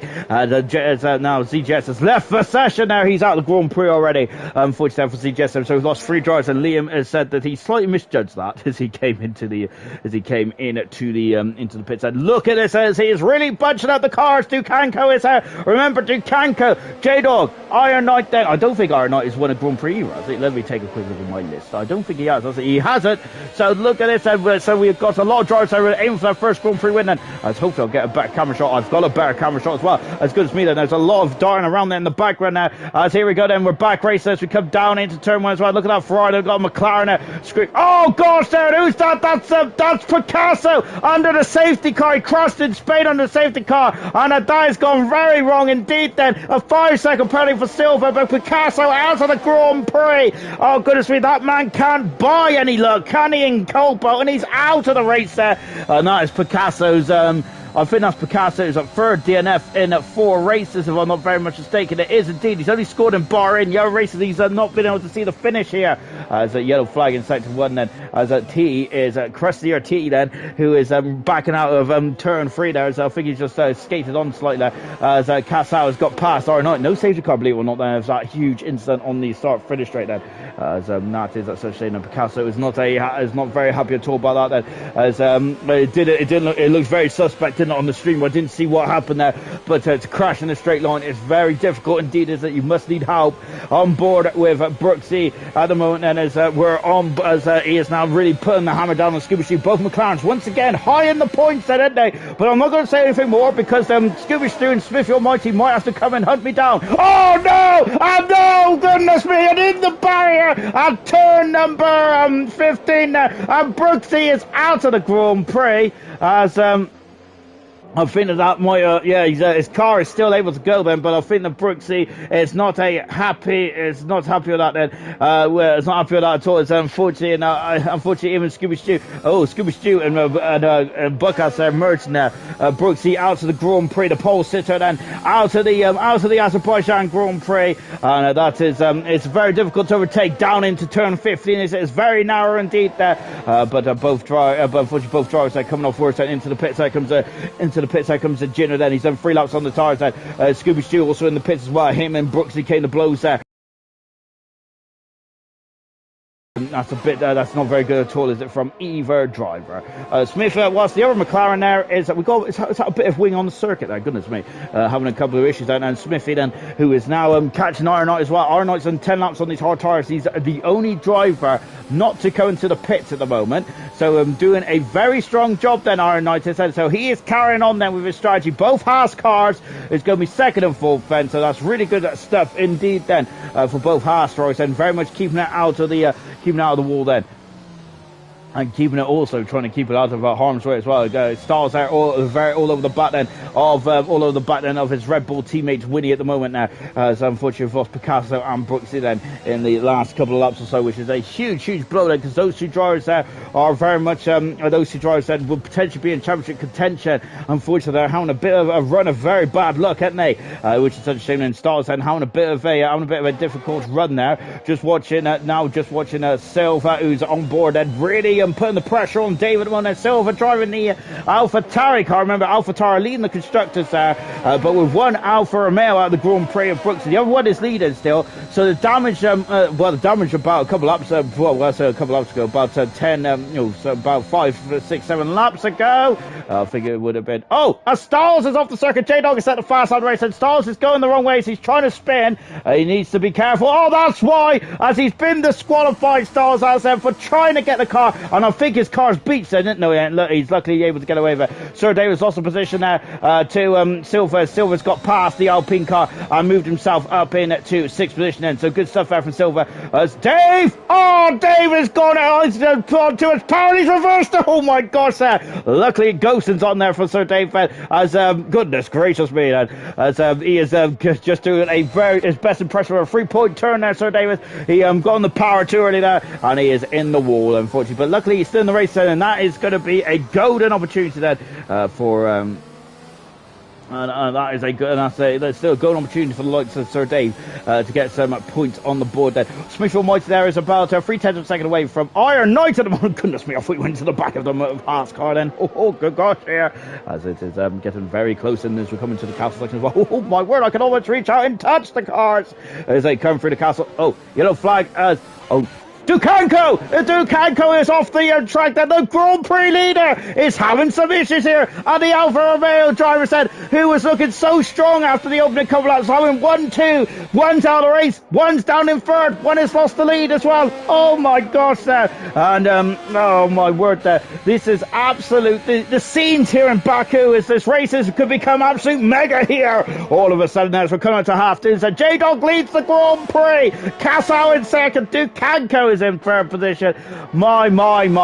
As Ducanco got damaged, I don't think he has it, so he might be quite lucky there, especially the place he was spinning. So that's very good stuff indeed. They're just watching Smithy Almighty, who is really hunted down Iron Knight, and Iron Knight then, who is going on the inside. So Smithy is going on the outside now. He's having a look there, and that is not going to go too well. Is it? Goodness me, as as Iron Knight there, I think I might have backed out there, as Smithy there was coming through. Whether Iron Knight liked it or not, there, goodness me, that was a very dangerous ploy there from Smithy Almighty. But golly gosh. As the cars is now catching up to the backers into the pit second. Sir Dave, unfortunately, Jinner has got a fast off of the race at the moment then. So just now watching this battle here. Let me quickly catch up with the comments, shall we? As just watching Sam there in the comments saying, hello Bambido said. We've also said hello Shoulders. Good evening Sam then, as we have also Picasso not very happy jumping there. As Sam is saying, give Burns a bit of a break. Goodness me, he's had a lot of action so far. Beck said, ooh, reset to track then. Sergio said, I don't think reset to track is enabled then. Becker saying, well, I never knew that then. I thought it was, to be honest. So obviously I don't read the rules very well either, do I? Half distance here in this Grand Prix. As we've now got Silva, who's catching up to the back of Iron Knight. Remember, Iron Knight is on old tyres, of course. Said as also Kakrok saying, my ears I couldn't turn my ears off there from Stars and so on. Oh, Stars said, our technical gremlins. He's out of the Grand Prix. He's been disqualified.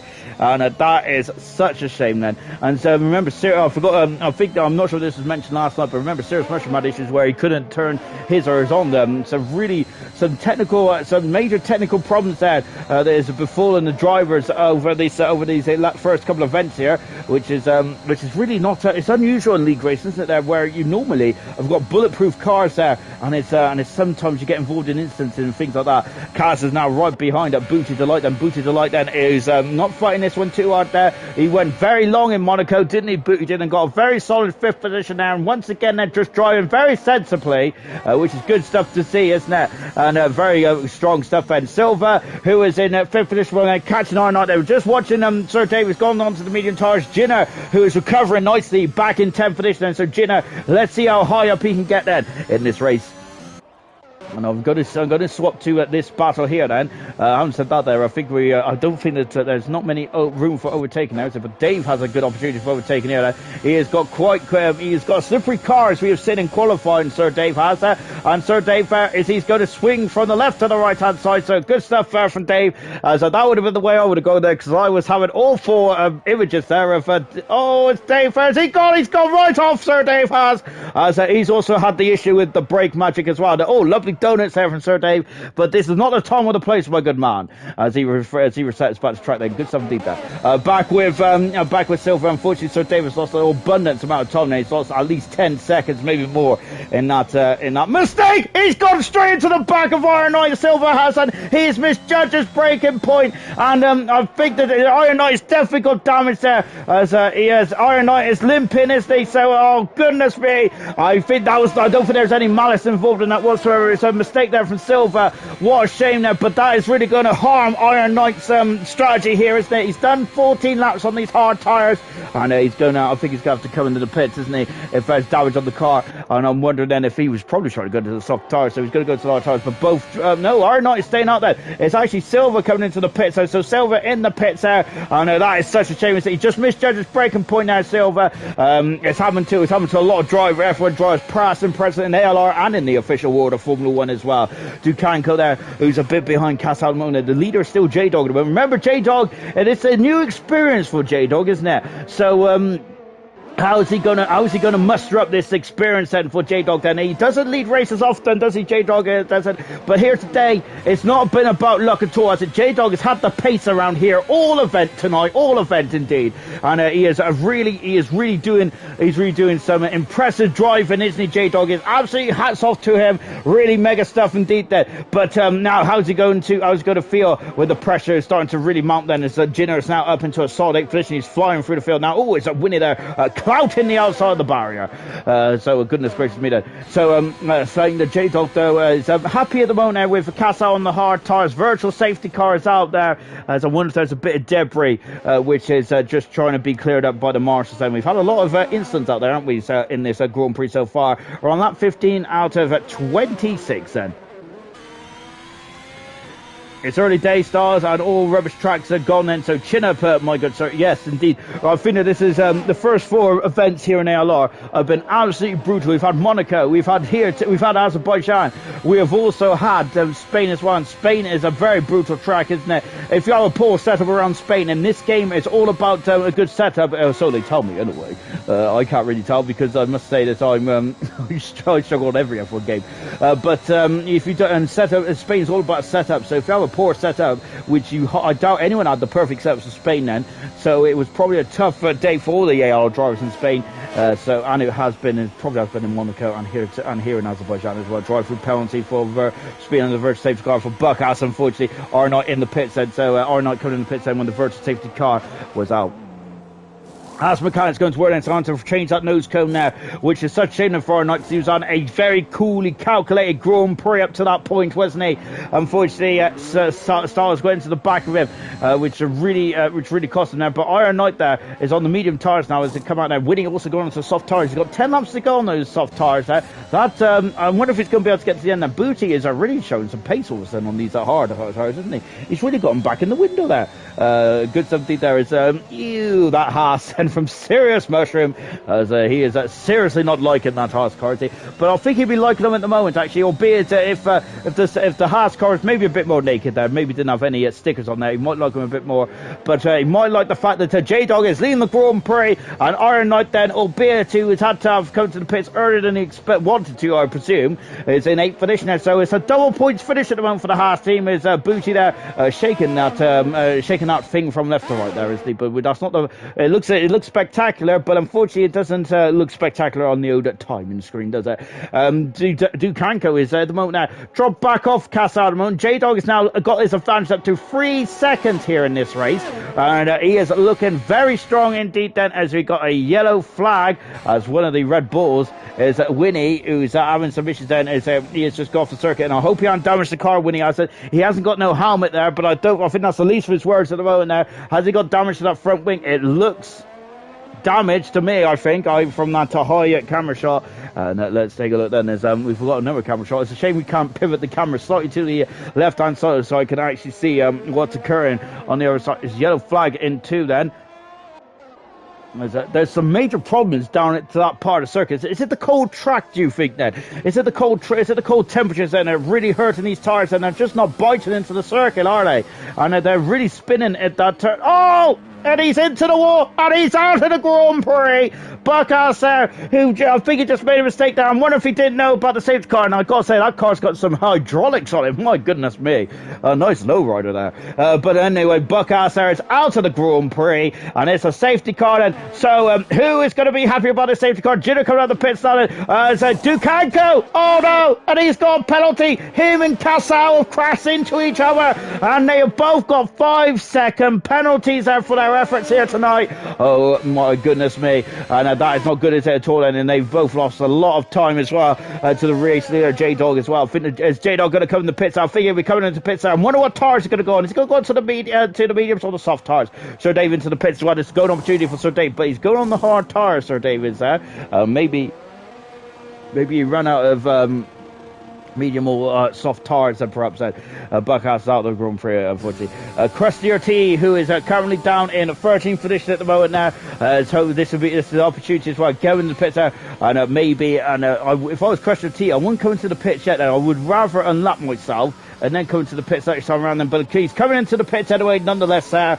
And so unfortunately, he won't be able to unlap himself, will he?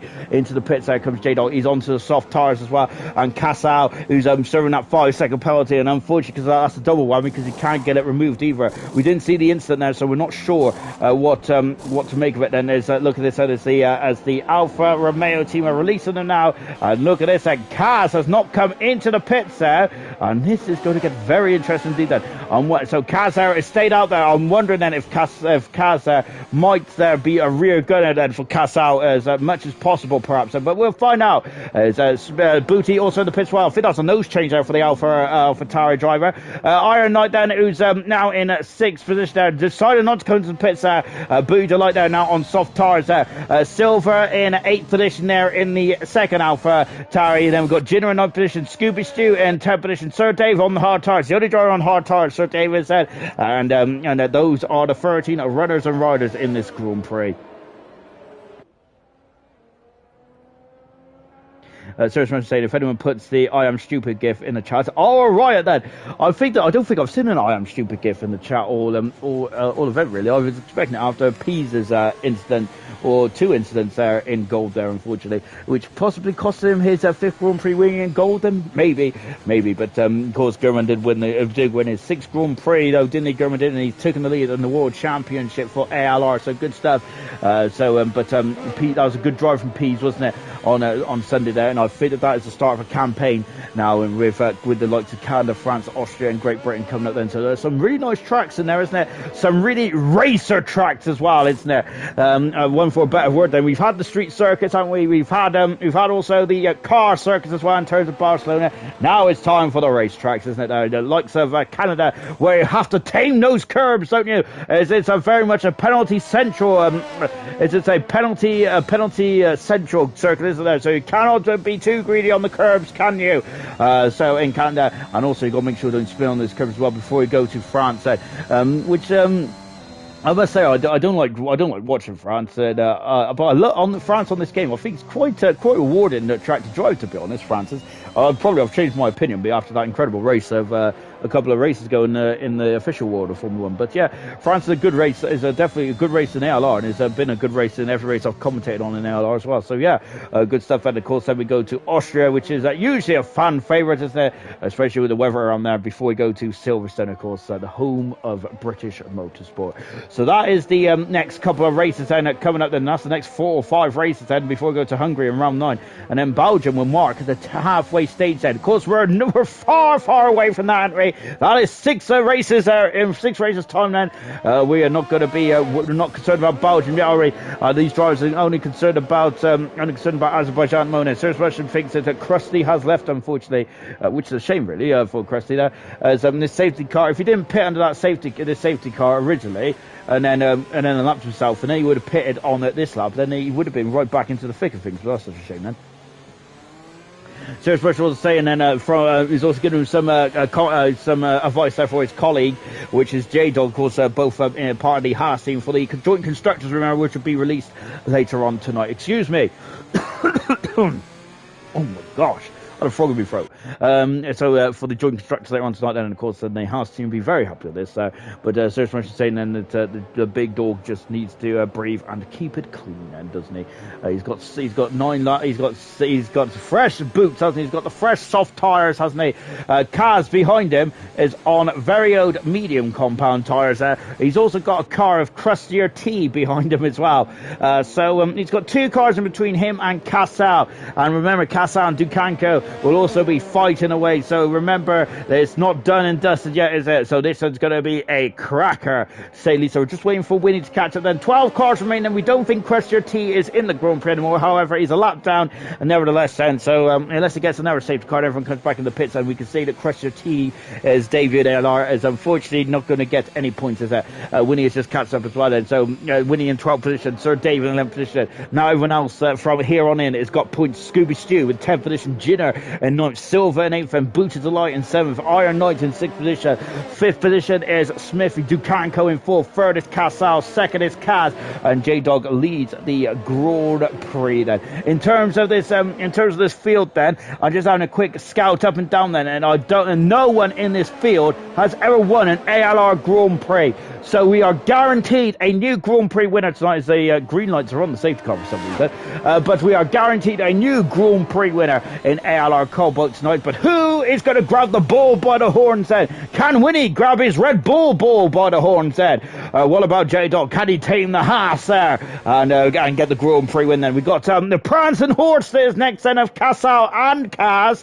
My word, then wouldn't it be great to see a Ferrari 1-2? Oh, that'd be magnificent, wouldn't it? And the Alfa Romeo the Alfa Romeo hopes pin on Dukanko now. Can he get his first Grand Prix win? He certainly has the talent, but has he the speed here tonight then? Smith, the Almighty, and Iron Knight in at 5th and 6th position. Iron Knight definitely has the experience, doesn't he, over the rest of the field? Oh my goodness me, then there is a lot to play for then on lap 20 out of 26 then. I'll finish on the second safety car here tonight, and I think that's the least amount of safety cars we've had in all of ALR, so hats off to Cobalt. Really good stuff indeed then. The most cars that finished was in the Silver Grand Prix, which is 12, I think it was, wasn't it? So good stuff indeed. And we have 13 cars. Well, we have 12 cars. As into the pits, there comes Winnie again then. So he now has a fresh set of soft tyres, Winnie does.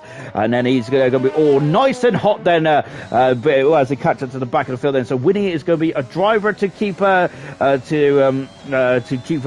an eye on as well. Serge Rush was saying at night as well. What points for the ugly car then? Indeed then Iron Knight then perhaps would like to have gone to the soft tyres to the end from here on in then, but Iron Knight then currently driver of the day as well. Remember, he started 20th on the grid, he's 6th at the moment now. Good stuff indeed. He's executed his strategy to absolute perfection tonight. Really good stuff there from Iron Knight. Absolutely mega stuff indeed. Unfortunately, tango with himself and Silva has kind of messed the strategy up slightly, not too badly, but I'm wondering if you would have wanted to go from the hard to the soft tyres. It's not doable. It probably isn't there, but I'm sure that's what I would have tried and done anyway, but then I probably would have fell flat on my face. Right, hopefully the safety car's in the end. It's up there. We're coming out of turn at 15 then. And here are the leaders then. That's Krusty T. No, here is the leader then. It's J-Dog. And there is the beautiful message we all want to see. It is a safety car in at the end of this lap then.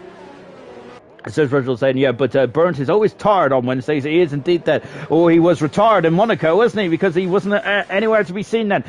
Winnie is still some way off the back of the field then, isn't he? But I'll feed the J-Dog. I'm wondering how is he, as J-Dog's really slowing the field down. I'm wondering what he's going to do in terms of his safety car restart. Because this is probably he hasn't done many, has he, in terms of his career here. Remember, as I mentioned, no driver in this field that is currently remaining has ever won an ALR Grand Prix. And he's gone now. And J-Dog's caught everyone, including me, by unaware. And J-Dog leads there by almost a second and a half. And he flies past me there. And a perfect restart there for J-Dog. Really good stuff indeed there. As Casal is still in front of his, Kaz is still in front of his teammate Casal. As Crustier T then is just getting out of the way. That's a good stuff indeed there from Crustier T. Then booted the light all over the back of Iron Knight as well. As we've got a car going right off there. I'm not sure who that was.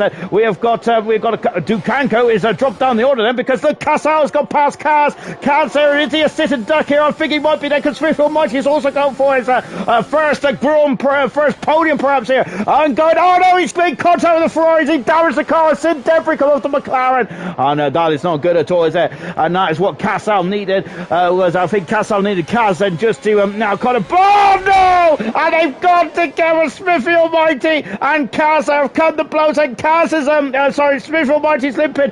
Booty there just needs to keep it calm here, because he doesn't want to be involved in any shenanigans. He's up the inside there. And so as it goes over the curbage there, oh goodness me, and unfortunately they've come to blows. I don't know if Kaz got any damage there. I think the Smithfield Mighty has a slight bit of damage as well. As we go through the castle section, Jinner also needs to keep it clean as well, and I think that he just needs to settle down slightly. Don't need him if he wants Kaz. I think that, oh, Kaz has hit the wall. He's hit the wall there. He's going to take a face of action there, and Jinner's also in a bit of trouble as well. And now he gets through, and Kaz are just limping now. Goodness me, then as oh gosh there, and oh gosh, Scooby Stew is facing the wrong way at the McLaren, and once again it's all gone wrong for the McLaren team, hasn't it? Unfortunately, yellow flag in sector 2 and 3. And Kaz are just limping. Silver's got to be careful as it's Sir Dave and Winnie have also got to be careful as well, because that Ferrari is limping, that Ferrari is wounded, then Winnie is trying this way and that way. Dave on the hard tires, isn't he? Cassal's got a 3-second penalty there, and that's into turn 1, I think it is there. So Dukanko could potentially be up to second here, on board with Winnie. Then Kaz in the pits, and that is such a shame now for Kaz, isn't it? Dropped from second down to 13 then, but that hold up that he's done there may have really helped him there. Smithy has not come in the pits there either. Just then Scooby Stew also in the pits as well. J-Dog now leads the Grand Prix. No penalties at the moment. Cassel has a penalty of 3 seconds, and he is going to finish third as it stands at the moment. Booty is all over the back at the moment of Iron Knight, as well as Winnie is all over the back of Sir Dave as well. Sir Dave on 4-lap old hard tires. Everyone else is on the guy chased him. Winnie is on the soft compound tires in the Red Bull 22-26, and we haven't got long to go now before the end of the Grand Prix. As Serious Mission there is doesn't sound too impressed in the old comments there about those incidents there. I think it was the incident between the McLaren and the Ferrari. Of course, we also had, and of course, that reminds you of the incident we had between the McLaren and the Ferrari back in the 1998 Belgian Grand Prix, wasn't it, where Schumacher stormed into the McLaren's, oh goodness me, stormed into the McLaren's garage there, wasn't he, as him and Coulthard came to blows in that very wet Belgian Grand Prix, of course, but hopefully there won't be any fisticuffs after this Grand Prix there, but it's such a shame, but yes, but Sarah Rush is not too impressed at all, as Becca said, every time I come back there's either a safety car, a yellow flag, safety car. At least the ugly cars are flying now. As oh goodness me, as yes, both the Haas's are in first and full finish mode. Are now doing a cracking job there to repel the offences of Bucci Delight and going for it, trying to equal his best performance there of 5th position in the Monaco Grand Prix. Can he get 4th here tonight? He should have got 4th in the last Grand Prix, but unfortunately decided to drop it in the Nouveau chicane on the last lap. On board there with Winnie then, who is just too far back from Sir David at the moment there. Of course, this is a race for attrition about there. Oh, Winnie there just understeer right off the circuit there, isn't he? But as we've already seen in this race, and Sir Dave has got a very slippery motor car, hasn't he there? Goodness gracious me there, he flies through the air, fantastic. So Winnie there is, well, it's not so fantastic for this man here, Winnie, but Winnie doing a great job there to keep in this Grand Prix there. Very much been a tough race for the Red Bull team, but Winnie there on the cusp of a point, maybe even two here tonight, if he can keep the car going to the end then. Kaz 22 seconds back, and Scooby Stew a further 4 seconds back as well. I think something untoward needs to happen if those drivers wants to get points. As Sir Dave, goodness me, he's wrestling with the car. He's had a glance and blow the wall as well. Silver is all over the back of Ginner, who's in turn all over the back of Scooby Stew as well. The other McLaren of Smith Almighty, who I think is limping after that damage that he's got from the Ferrari as well. Booty Delight is also all over the back of Iron Knight as well. On board now. Oh gosh, this is not going to end well. Oh no, my goodness me there. And I was clenching. Oh, he's pushing him. Oh goodness me. And how did they keep it out the wall? Oh my goodness me. As oh gosh there. And now as we come into the pit straight as well. Of course, this is anything but straight. The first part, DRS enabled. That yellow flags. Oh no! And Booty is facing the wrong way. And no, there's Booty there. He's got to turn the car around as quickly as possible. He's damaged the end plate. Booty has there. I am so frustrated right now. But I'm going to see one of his teammates, Jinner and Smithy Almighty. Smithy Almighty, I've got rubbish camera angles there. Oh my God, he's going for this one through. Jinner's on the inside. It's going to be a quadruple. No, a double overtake. Oh, I couldn't even count then. But Silver up into fifth position now. Sixth position, Smith Almighty. Jinner in seventh position. Sir Davis now in eighth position. Winnie ninth. Booty is going to be a bit despondent after that. I feel that now is our fifth position there, very much in the works for himself and the Alpha Tauri team then, but he's going to be, unfortunately, I think that's it now. His points, I don't think he's going to get any points, is he, there with Kaz and Scooby Stew there quite quickly gaining on him now. What a shame, 24 out of 26. He was 3 laps away there from equaling his best performance. I think he got a bit too overzealous, didn't he? Jinner there is now in the Aston Martin now. He needs to get past me from Whitey, doesn't he? If he needs to get past Smith Almighty there. He's just a right there. Smith Almighty limping home, isn't he? 3 laps to go. J-Dog is 3 laps away there from a historic Grand Prix. Oh no! And Smith Almighty and Jinner have come to blows. And oh goodness me, and that is not a place to overtake, is it? And dear oh dear. And Jinner's now got damage as well. Smith Almighty out of the Grand Prix. And goodness me, and Jinner trying to limp home in the Aston Martin car. Well, we might get still some points anyway, but Sir David and winning now up into 6th and 7th position there. This has been an incredible end to the Grand Prix, hasn't it? Oh my goodness me. Troy saying good evening, Troy, of course, the silver world champion, who has got yellow flags fluttering there as Jinner there just limping. Oh, he's had a clap with the bar as well. His teammate Krusty RT is behind us as well, as he is just trying to limp then back into the pits, isn't he? Unfortunately.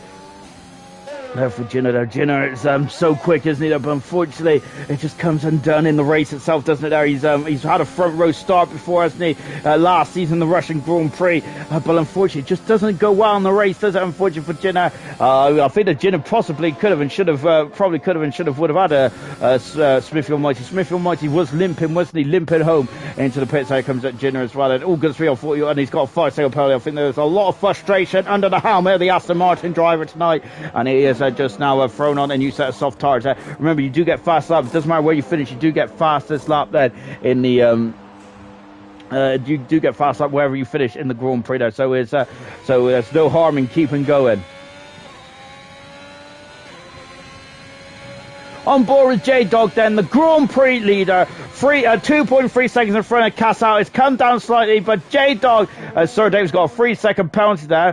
Just taking a look at the penalties at the moment, 3 seconds for Cassau, so he's going to lose his second position at the moment. 3 seconds for Sir Dave and Winnie as well, but so Sir Dave ain't going to lose any time now, is he? Luckily, and also Jinner's got a 5-second penalty then, but I think that was from frustration, wasn't it? But here is J-Dog, magnificent Grand Prix, hasn't he, so far? He's got one more lap, hasn't he, in the Haas car, and a really impressive stuff from J-Dog. I gotta say, this man has never led a race, has he, for such a long period of time in his Alr Grand Prix career so far, but today he has looked like a master up in front, hasn't he? Absolutely fantastic. He's repelled the safety car restarts. He has kept himself out of trouble. Really good stuff indeed there, and now he's just taking his time now. He's made all the right calls in the Haas car, hasn't he? And both him and Iron Knight, and this is a hat full of points for the Haas team as well. Really good in the joint constructs as well.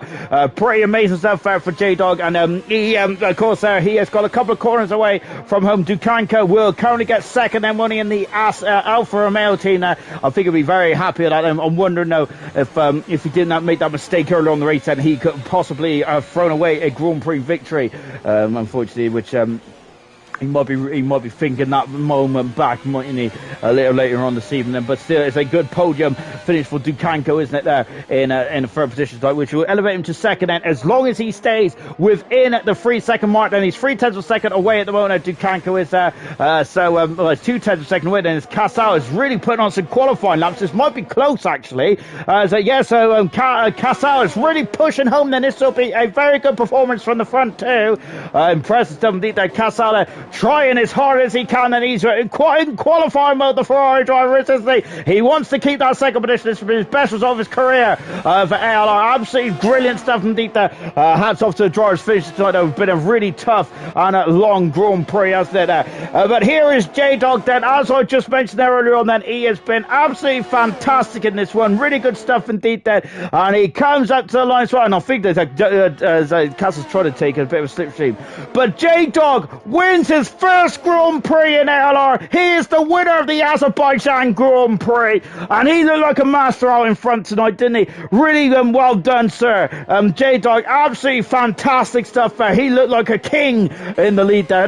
Remember, that was the first time in his career where he's in the lead for a prolonged period of time, and he didn't look like he missed the beat, did he? Well done to J-Dog. Well done to the Haas team as well. Dukanko finished second in the end, then with Casal finish in a third position. Liam D has left the session there, but hats off to him for staying until the very end then. I think he might have been enjoying this race. Winning in 7th position there. Cats and 8, Scooby Stew in 9th position. Jinner's got a 3-second penalty he is just coming up. And Kaz in 8th position, Scooby Stew in 9th, Booty Delight in 10th position as well. And those are the points finishers then from the Grand Prix. With Jinner down in 11th position, and then Cressier T then in the second. Aston Martin finishes 12th today.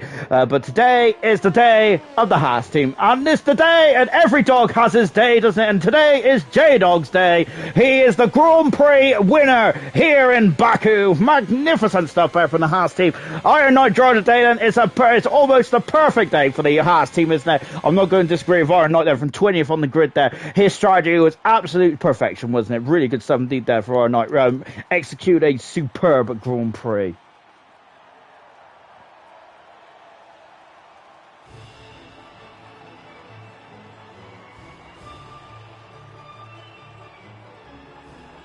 And there he is, and then J-Dog there, spraying a bit of the bubbly. He definitely deserves that, doesn't he?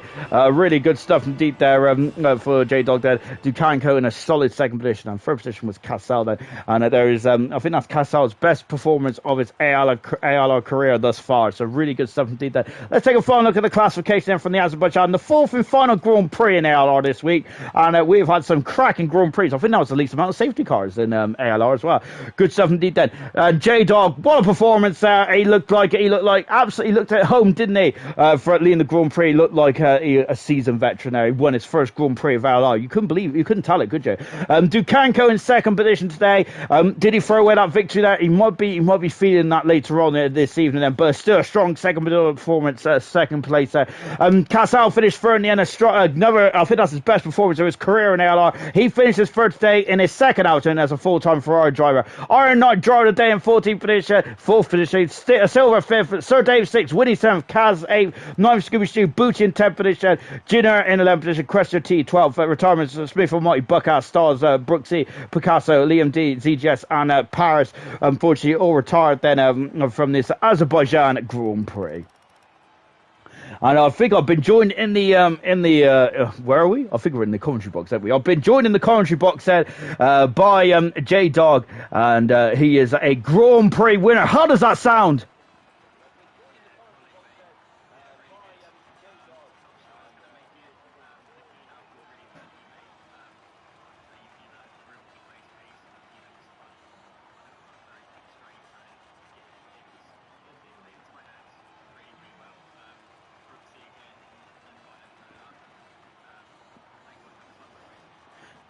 We can't seem to hear you on the stream at the moment. I was just trying to listen in. Have you got, do you have your mic shared and all that kind of jazz?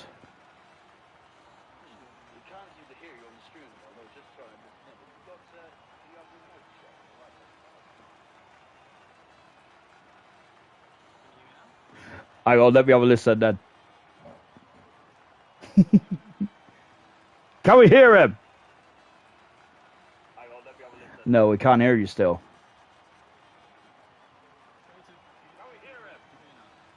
Dukuna, can you hear me?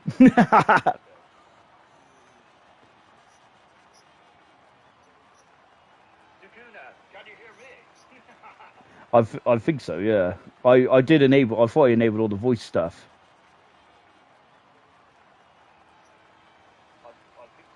Yeah, it looks. I'm wondering. Hang on a minute. Let me see if I can get the. Here we go. Can you hear me now? Can I hear my voice now? Yeah, I can hear you, but can I hear it on the chat? I've just changed my settings to allow your voice to be shared. I think I can hear you on the stream now. Cool. I can only hear Dukanko. Or Dukunko. We'll come to you first. Then a second stay. Then you a second today. Then do you feel like you've thrown away that Grand Prix? Yeah. Well, yeah, it was my mistake. I just was pushing too hard on that stint and clipped the curb. And to be honest, I'm lucky. I just span completely right round. I think I hit the wall and had no damage, and I could just carry on. So picking up second is a bonus. So Barry deserves to win. He didn't make a single mistake. So yeah, I'm happy with the second. Hopefully that win will come soon enough. But it was a perfect opportunity about hammer time here, so maybe that was the chance. Gone. I do feel sorry for you because I think it's my fault. Because every time I say like when a driver's going to do well, you didn't do the commentator's curse, did you? Possibly. I've been very confident like that this year you're going to get a Grand Prix win, and I thought today was the day. I was quite smug, but you wasn't on board, was you?